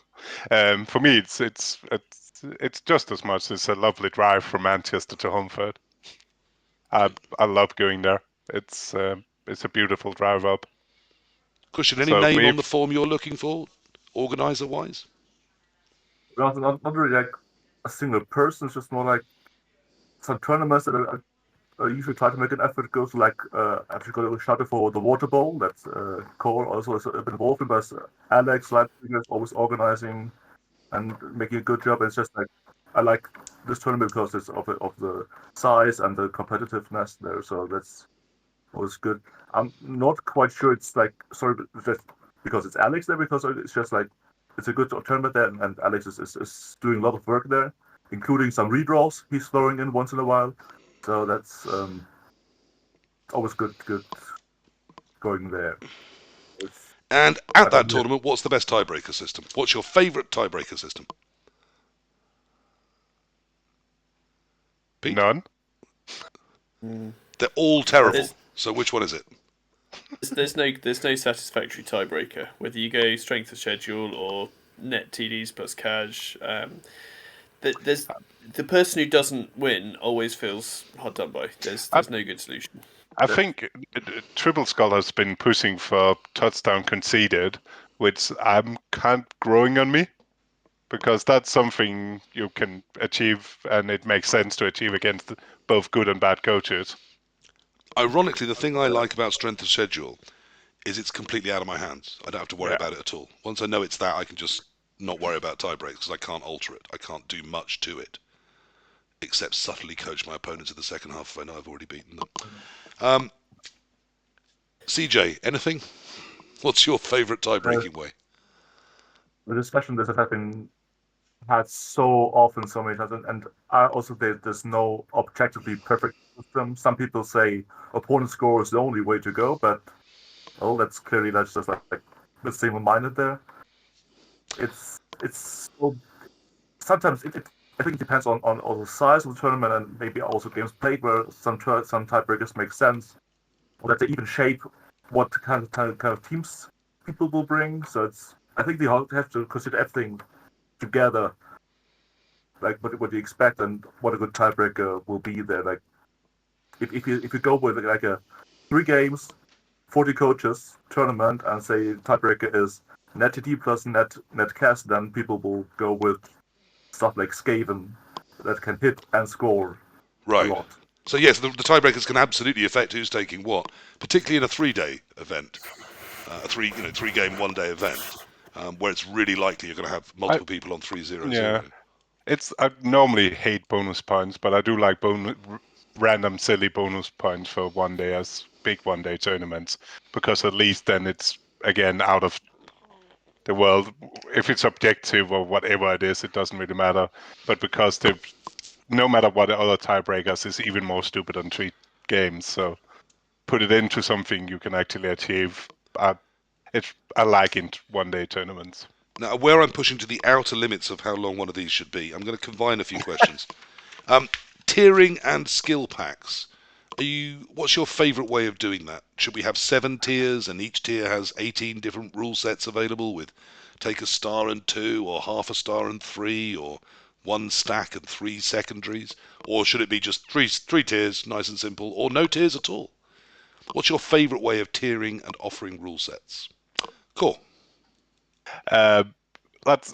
First is disclaimer. I have one variety of rule set, but what the rules I'm missing most, we don't really seem to have anymore, is low team value, low skills. I want the old Blood Bowl Grand Tournament back. Low team value, 1 skill per each game. But most of all, I want variety. I hate World Cup years where everybody plays with the freaking same rule set. It's boring. It's true. I haven't seen since post-COVID. I haven't seen you start with 1 skill and you add a second for the second game and a third for the third game. Haven't seen that level of sort of as you go, you get one more Or the skill other each way, for a while. start with 6 and losing a skill for each game. That's fine as well. But let's get more boring rule set again. I miss that. Pete, you were nodding away furiously then. Do you agree, or is there something else you'd like to bring in terms of skill pack and tiers? What's your favourite way of doing that? Completely agree. I like a variety. So I like a good strong tier if I want to play goblins or black orcs. If I'm playing a sort of a competitive event where you want the skill of the coaches to be the primary factor, I like the rule sets that reduce the variance. So a very simple 6 skills or 5+1. I think that's the best for highly competitive event like the Euro Bowl or something like that. Yeah, variety is good because it forces people to think about different problems to solve, different rosters. Do you think with those highly complex rule sets, a bit of FOMO comes in, fear of missing out? Am I missing the meta within this 5 different options that I can do with my race? Instead of 7 skills, should I be taking a star and 3? Am I wrong? I don't think it's fear of missing out. I think it's good we're giving people different problems to solve. I mean, I ran a tournament 12 years ago which allowed Core to have a move 5 fanatic No, that could pick it up the didn't have ball. moo. It was blood, stand firm, no hands, catch, whatever, pure hands. We could hand the ball off to a fanatic and spin down the pitch. It was great. I mean, Sounds perfectly balanced to me. Christian is broken. It's still bad. It's still pretty bad, let's put it that way. But then we do need the munchkins fun. that are going to find ways of breaking those rules, so we know which ones are maybe an experiment not to try again. CJ, anything on this for you, on tiers and skillings and skills and tierings? I don't have a favorite there. It's just like, as the other said, I like the variety. Just again, like depending on what budget and stuff, it makes sense to have different tierings for different kinds of tournaments and also for different sizes and stuff. So, preferably, rotate your tierings during the rule sets and stuff, and just mix it up a bit. Different problem solving, different metas that will arise, and just make the game a bit more less stale. So whichever tournament you go to, the next one you want it to have a different rule set. You don't want to be solving the same old problems in a slightly different way. Yeah, that would be nice. Of course, it is possible because everybody is going to different tournaments and stuff. But yeah, also of course, not like having 80 times the same rule set in a tournament year. But that's like we go to a lot of tournaments. We have the experience a lot, and many people just go to 1-2 tournaments a year and before the World Cup or something. And for those, that's really useful to have these options. So we do need in World Cup year even, Cole, we do need some people to be able to practice their build before their big tournament. But that doesn't need to be all tournaments for a year and a half. Not everyone's going to 17 tournaments a year, my friend. I don't either. Okay, what's your favourite accessory at a tournament? I've already talked about mine. It's my new lovely weather accessory. Have you got a thing that you love more than all others, Peter? Nodding away. Yeah, we got a lovely gift from the Polish team at the Euro Bowl, which were 6 very, very thin metal discs that had stunned on them and the Polish flag. So right. for teams like Lizardmen, where you have no idea whether they're stunned or not, you just slip one of these underneath. They were really nice. So that's good. That's my favourite gift. Excellent. Christian? But I have to go with the Euro Bowl dice cup in Portugal that we got, where you have the compartment in the bottom to put the dice in, It's just super practical. It's lovely. It works. I'm very sad that mine is probably falling apart within the next year, so I have to look for a replacement. But it's really good. If And I can cool. find mine, Yeah, you I'm can trying get to do the mine, same. Christian. If I can find mine, you can get mine. I don't know where it actually is. I was I was about to say anything Charlie Victor had put out recently. We have been missing somebody making actually good quality stuff. Yeah, I don't I'm know how many more enjoying hints my. I can drop before Charlie Victor gives me some free stuff and asks to sponsor this show. I think I've mentioned them roughly every other show for 29 episodes now. And Yeah, yet, here I it's am, great. unsponsored, no free Charlie Victor stuff. Here I've is my been lovely, I did manage to find them. Here is the lovely weather markers. So it's just 2 discs, and obviously, once I put them together, it can show me whatever the weather is. They're just circles with 2 little slots in them, meaning that whatever the result is, I can make it visibly displayed. So I think they're fantastic, and because they're slip away just like 2 coins, and they're nice metal coins like just about everything in Blood Bowl is now, I'm so pleased we've moved to metal from little plastic bits of rubbish. They're just um, classier and they're nicer. So yes, please, Charlie Victor, give me loads of free stuff and sponsor my show. and if you're listening, couldn't you make some nicer looking stunt discs? No, they couldn't. They're gorgeous as they are. The Polish ones are Is beautiful, there? I mean, I got useful. those free off Candlejack because he was so ashamed of how ruthlessly he beat me. No, I was talking about the stun disc, the Polish guys, Yeah, I'm which moving not on everybody. because that's my job. So I got those No, weather I'm moving markers back. free from Candlejack for being ruthlessly beaten. Is there a favourite gift you've got? From who and what is it? In Blood Bowl. So, Choi Division is his NAF name. I don't know his real name. Yep. Apologies. He gave me a really lovely ball token after we played at the NAF Championships, which was very kind of him. Which I believe come from his Zenobian Zeniths team. At least that's where he first Oh. made his first ball token, which is absolutely lovely. Yep. At the Amazon team that I currently wield. Christian, your favourite gift in Blood Bowl? Again, that dice cup is just Yeah. really cool. I'm pretty sure some other people have given me nice gifts and I forgot about them, so shame on me. My But beautiful dice cop's dropped to 3rd behind that lovely wooden box I use, and of course my lovely weather marker. Cool. Favourite thing given? Anything I can eat or drink. I don't want more Blood Bowl stuff. Lovely. But Cat, you like to give liqueur, I think. That's a good thing. I can do And which that. is forcing me to move another of my questions right up.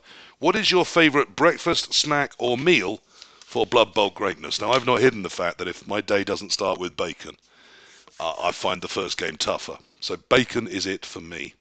If I've got bacon in my hand, you should fear me game 1. What's your favourite Blood Bowl snack, breakfast, or thing to eat? Christian?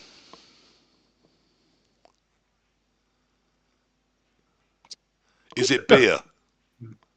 no, actually not that much. Just I don't really have one. Just like it has to taste good, so bring it. Uh, Cool, you look so like a man with a favourite snack. Oh, Just from the way he was awake, Pete. Not really. I'm pretty boring. I live with a Wow. vegan, so no bacon. Well, I mean, more bacon for me. So It's fine. good on you for keeping some I don't vegans even. alive. I actually discovered I don't even actually like bacon. It's pretty weird. I'm sorry, I think there was a problem with the microphones there. Peter, am I alone in having a snack that makes me feel more like Blood Bowling? not so much a snack. I do enjoy a proper lunch. So, the bags of So no sandwiches. UK. I Yeah, don't not the like bags of UKTC then. sandwiches. Boring. When Games Workshop ran the Blood Bowl and they opened Yes. up the canteen, I thought those lunches were great. You got a proper Oh. hot dinner, and that was super. Andy Davo got us all pizzas. That was a good Domino. You got a Domino's pizza for lunch. That was a good call. I do like a good lunch, and I think the Yeah, best good meal afterwards was a Cam Dub where Shmi took us to this delightful little Greek restaurant, and we had a really nice meal together. That was a good meal. Yeah, I'd expected Cor to talk up the Letice Bowl, He's always told me their food's fantastic, but he's completely missed that opportunity. So we'll move on. Speaking of that sort of thing, then, is there a lucky charm, a gonk that you have when you play Blood Bowl? Is there something you don't leave the house and play Blood Bowl without, other than your son nowadays, Peter? We will start with you. Do you have a lucky charm? Well, I'm a Christian, so I don't tend to believe in luck. So no. Okay. And obviously you're not going to abuse the powers of the Lord by having a cross or anything. That would be... Well, you see, that's That's the not thing. how So it people works, have, is it? for years on Fumble, there's been rumours that you shouldn't play me on Sunday and all sorts of things. But my retort is always that God cares more about my humility rather than me winning. So I think he'd rather I lose than I win, to be honest. I mean, just on that very briefly, you've been very stoic about people taking the piss about your Christianity. But I know it is a very profound faith that you have. Are you all right with it? Or have people taken it too far at times? Oh, definitely, because it's always friends. So I'm always happy with the joke between friends. And to be honest, if it gives me an opportunity to talk about what I believe and they're genuinely interested, that's fantastic. I love doing that. Good. So there we are. We can all slaughter Pete, and he's fine with it. We did the breakfasts and snacks all around, but we haven't done the... Yes, we have. Free gifts. Okay, I think we do need to be wrapping up. Have you all got the time? I've got about 6 questions left, or we could cut to the chase now, because I am at the nearing that 2-hour point where really we do need to look at stopping. Otherwise, your partners will hate me. Question: which loss haunts you the most? Yes. Because the man whom it was against is in the room. I was so obsessed with team clearing Candlejack's favourite team, which was his Skaven team. I was fouling them every single turn to try and kill the last rat, that I missed the clock and left myself 1 square short to score. Fabulous. And I didn't even kill the rat. It was just stunned every turn for like 5 turns. This stupid rat wouldn't die. You really did? I don't even remember that one. Your snack rats. Do you remember your snack rats? Yes. Those I do remember. I wanted to eat them all. I wanted to eat the last snack, but it wouldn't die. And then I didn't score, and I felt stupid. Core, which win or loss haunts you the most? It's on YouTube. We talked about it. And after the final with the other solicits. Okay. And it's therefore about to me to watch. What particularly made it hard? Relive that moment for us. I feel I should have won it in both regular time and overtime. It was quite a painful experience, and being on YouTube doesn't help. Okay. CJ. Haunting. Probably that's the one you referred to before, like losing the Dungeon Bowl final, but it's not like because of losing, but because it was like not Blood Bowl. No, the thing is like I missed something because when in teleporter I was like I also under pressure had to get away and went in a teleporter, and then before the game Marian told us he plays the teleports that way that you can't score when you go to a teleporter, just too far away. And so it was just in flight mode. And after the turn, Siggy pointed out, like, with 2 rushes, you could have made the score. And it was like was really only just 2 rushes.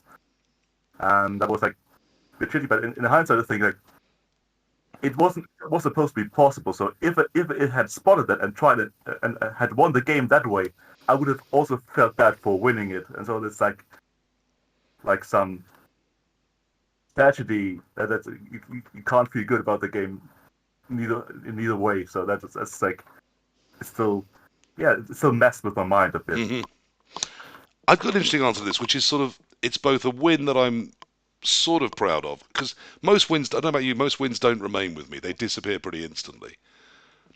I can't say losses really haunt me that long either. Occasionally one does, but not hugely. There was a Chalice final I lost to Andy Davo, but mainly I let that haunt me because it's quite funny to occasionally bring it up in front of Andy. But really, once the game's done, certainly 5 minutes afterwards, it's pretty much always gone. But there was one in the White Isle League against a coach called Azure, who's extremely good. I know Pete and Cor will have faced him. Great. CJ's nodding too. So we all know who I mean. Very, very good coach.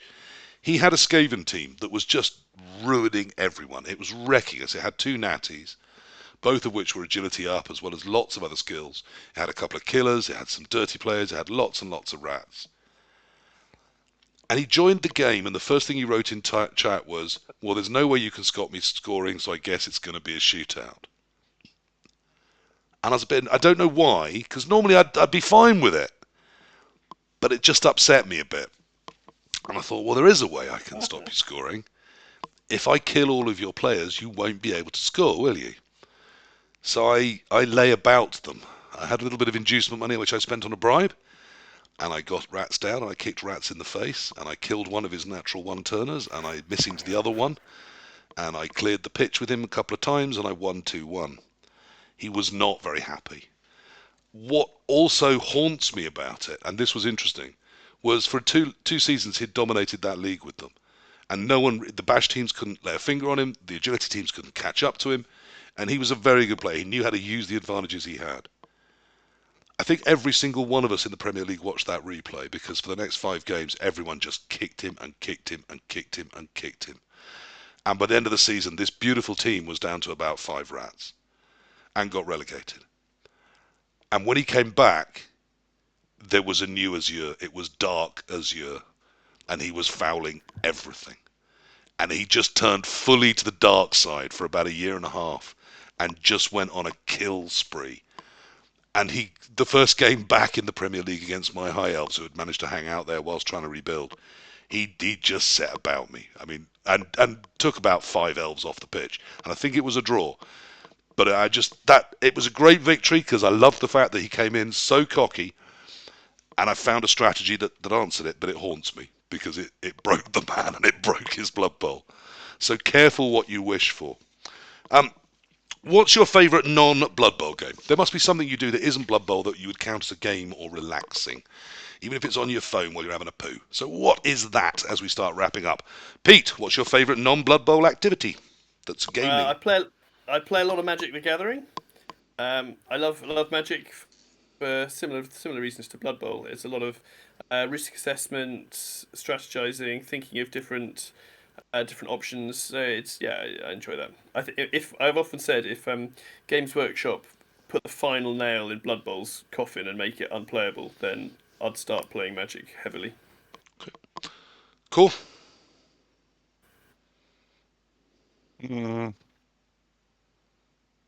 Not really. Not tournament-wise. I think if there's no Blood Bowl, I'll just play more golf nowadays. If there's instead. no Blood Bowl, I shut off and wait for 5th level of competition to arrive. Yeah, Are you just play a Blood some more Bowling golf Borg? Is that what I'm seeing here? I play a lot of tabletop, but I wouldn't play any of them in a way I play Blood Bowl. And I'm not interested in picking up a new system or anything. Yeah, my mate Hef went to something in London today. I didn't know it was happening at the Excel Centre. It was called Salute. Apparently, it's its 50th year. It's a tabletop wargaming convention. 4,000 people were there, and there's no one big dominant system. It's all little people with their, garage hobby systems. And 4,000 people were there buying systems of playing games today, and none of them were playing Blood Bowl. Shame, deep, deep shame on them all. Christian, coming to you? What games do you play that aren't Blood Bowl, other than Hunt the Bug? Well, that behind me is our board game shelf, and that is full. So what's the best thing on it? There's no single best game there, because there's all different. We have cooperative games. Everything has to have an order. Yeah, go away. Classic like Settlers of Catan is great, or just heavy code names for like with more leisure, or Mysterium for like Cluedo on steroids. There's just so many things.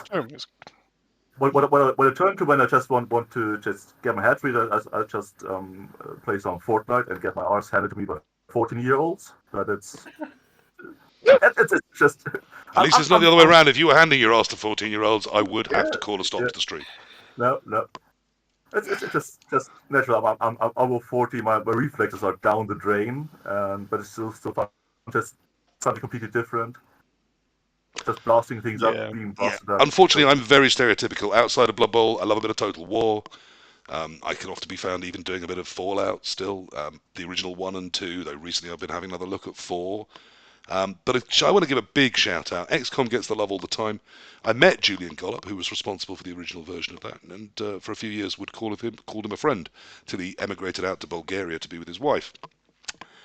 But a game that doesn't get perhaps the focus and the love, and I think was almost as influential, someone was streaming the other day, I noticed, was Jagged Alliance 2. There's a blast from the past that I still occasionally fire up onto my hard drive, and I try and free Arilco, as we all should. Just one more, and then we are finishing. Has BB taught you or brought you any kind of experience or knowledge you don't think you'd have had otherwise? What is your favourite thing that Blood Bowl has given you as a gift?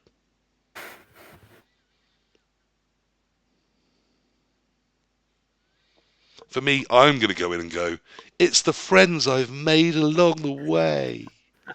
So none of you can use that one. Oh, but it's No, like I was sharing. I have my name on that one. Something else, please. I was sharing a beautiful picture with Pete at the NFC. UK TC from what was that 2008 in a group of 10 people with homemade T-shirts in Pete's home from the White Isle. Pretty good.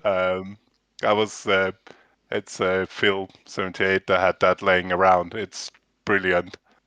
That's 2008, and so many is still in part of my life. It's brilliant.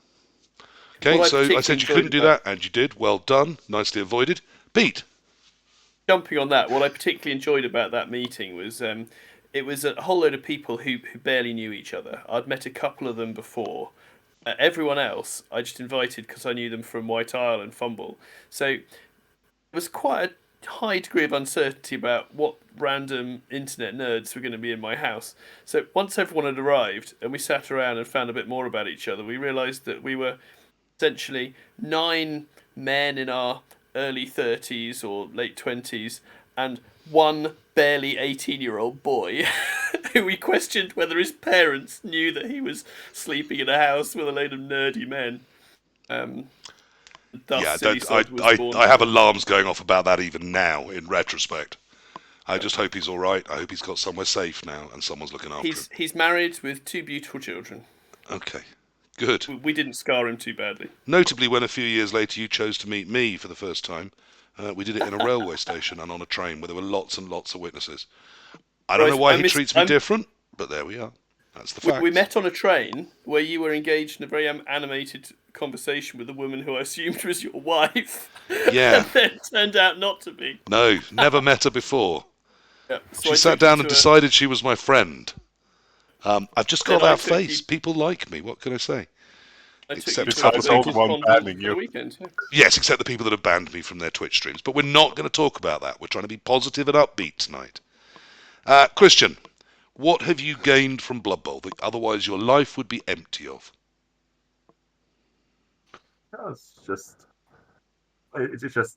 has been a very big part of my life. I mean, playing the game, coding the client, painting miniatures, going abroad, and like apart from the friends that we all made, it was like going to different countries. And even though we spent a lot of time in whole playing the game, you still go out in the evening and you learn a bit about the culture, about how vibrant other cities can be, or just the flair there. And I think it broadened my horizon and made me a bit of a more open human. At least I hope it did. I do think, sort of jokingly, I've always said that when you go to the average Blood Bowl tournament, most of the people in that room need to get out of the house. They could be funded on the NHS for the positive mental health impact they have on the people there. I do think it's made some people be more social, find ways of just dealing with the person opposite them on the table. And I think that's a good thing. That's increasingly not how modern life is being lived. So an opportunity to meet a real human that you've never met before. I always make sure, as well as my NAF name, that they understand who my human name is, that I'm a human as well as a, whatever. I'm not just a random person on the computer. There's a person there sat opposite me. And whilst I want to win every game of Blood Bowl, I want the other person on the side to have a good time doing it too. So I do try and chat along and have some fun with them if that's the atmosphere in which it's being played in. Look, that's us for tonight. You've guys, you've been incredibly patient with me. We've pushed on deep into what it is you like in Blood Bowl, and I've used up a big chunk of your Sunday evening, so a huge thank you for that. It's only right and fair that as I draw to a conclusion, I give you a chance to say anything I haven't asked you about that you want to say. I know Candlejack has been literally begging me and offering me money to have him on this show for about 6 months, so I'm sure he has some political agenda or deep fake Bill Gates 5G theory or something that he wants to let loose upon the world. So we'll come to him last, also as the only person to be on the first time tonight. Let's start with the lovely Peter. What do you want to say to the world of Blood Bowl? Is it just good night? Mainly good night. I was just going to say for what Blood Bowl's given me is a shared hobby with my son. And it's a Sorry, I shame didn't come to you on that one, did I? Oh, don't worry. The only time we played, he beat me 4-0, but which has given me a great deal of pride. So I'm really proud of him. You know I'm a huge fan of your son, but also of your parenting. I wish my son was as interested in Blood Bowl. He knows all the rules, but I'm not going to force him in any way. He has chosen not to get involved in it as yet. But I love watching you and Thomas together. I think it's really wholesome and helpful, and it shows the rest of us that some young people do love Blood Bowl, despite most of us starting to age out of it now. Car, what's your final words this evening? What do you want to say to the world? All three of them that are still in the Twitch chat. If they haven't played tabletop, then try it, borrow a team, get out, play tabletop instead of, if you haven't played anything, then online. I think Demi and Hancock and a couple of other guys can sign to that. Yeah. It's just a different experience. And everything can be borrowed. And if you contact someone that's organising it ahead of time, they'll make sure they meet you, they say hello, that you've got someone to talk to after every game. Because that's a really important part of any experience, whether it's a tournament or starting a league, is to feel welcome. But everyone that's played Blood Bowl, in real life knows that, and will go out of their way to make sure you do feel welcome, whilst hopefully not smothering you. So, Christian, my friend, you have finally appeared on One World, One Blood Bowl. I've been promising you all this time that you would. And I am a man of my word. I just never found a subject quite of the quality needed for someone as busy as you building the Fumble websites and clients. Have you enjoyed yourself, and what do you want to say to the world? I've enjoyed myself very much. I've not built a website. That's totally just the client. Yes. I just and like the dice. This sounds more, but just like credit for that goes to Krister. Yes, I'm very grateful. He sits on his ass counting the money while you do the work. We all know that. You deal with him on your own. I'm very grateful for having a chance to be here, and I enjoyed it very much. Maybe one thing to say to people is like, always remember it is just a game. It's a great game. It's a very frustrating game, but the core thing is we're always playing with someone, not against someone. Our teams are playing against each other, but we are playing with each other. I have to remind myself about that often enough, especially online when I'm just start shouting at the monitor and being angry, but still. This is what makes you cuddly as Germans, see? Sentiments like that. My heart melts. The fact that you can get a good grip is not relevant. Not relevant at all. Last time was included. Thank you all for sticking with us this evening. It's been a long one. I've had some fun. These are three lovely people whose company I enjoy, who I love playing at Blood Bowl, and very, very, very rarely feel I can get anywhere near beating. They're good at the Blood Bowl, so the things they've said tonight are worth listening to, and interesting and fun. Don't have to be good at Blood Bowl, though. Just enjoy playing it. That's the point of Blood Bowl. I think the person I know who's the best at Blood Bowl has a 27% win rate. But he comes back and back and back, and every time smiling. I've never seen them salty. I've never seen them complain. And they play, and they've played as many games as I've played, relentlessly refusing to improve, but still enjoying their Blood Bowl. They love Blood Bowl in a wholesome way that I wish I knew I could manage, but I'm not sure I can. Luckily, I guess luckily, I've never had to confront that. I'm lucky. I tend to do all right at the game I love. But there's loads of aspects to it. There's loads of ways of doing it. And hopefully tonight we've inspired you to try something new or think something new or just copy relentlessly what these guys do because it's bound to help. Thank you. That's going to be it for tonight. I am off to the NAFC in a week's time. I hope to meet lots of lovely people and talk them into coming on the show. I desperately want to do one that's about running tournaments and what that means, and as attendance, what that means in terms of what we should know that is on the tournament organizer's mind. I want to circle back around to leagues. I think it's about time again. We talked about mental health. Some people have been asking me to do one on taking a break from Blood Bowl. What does it mean? Why do we do it? And how do we come back?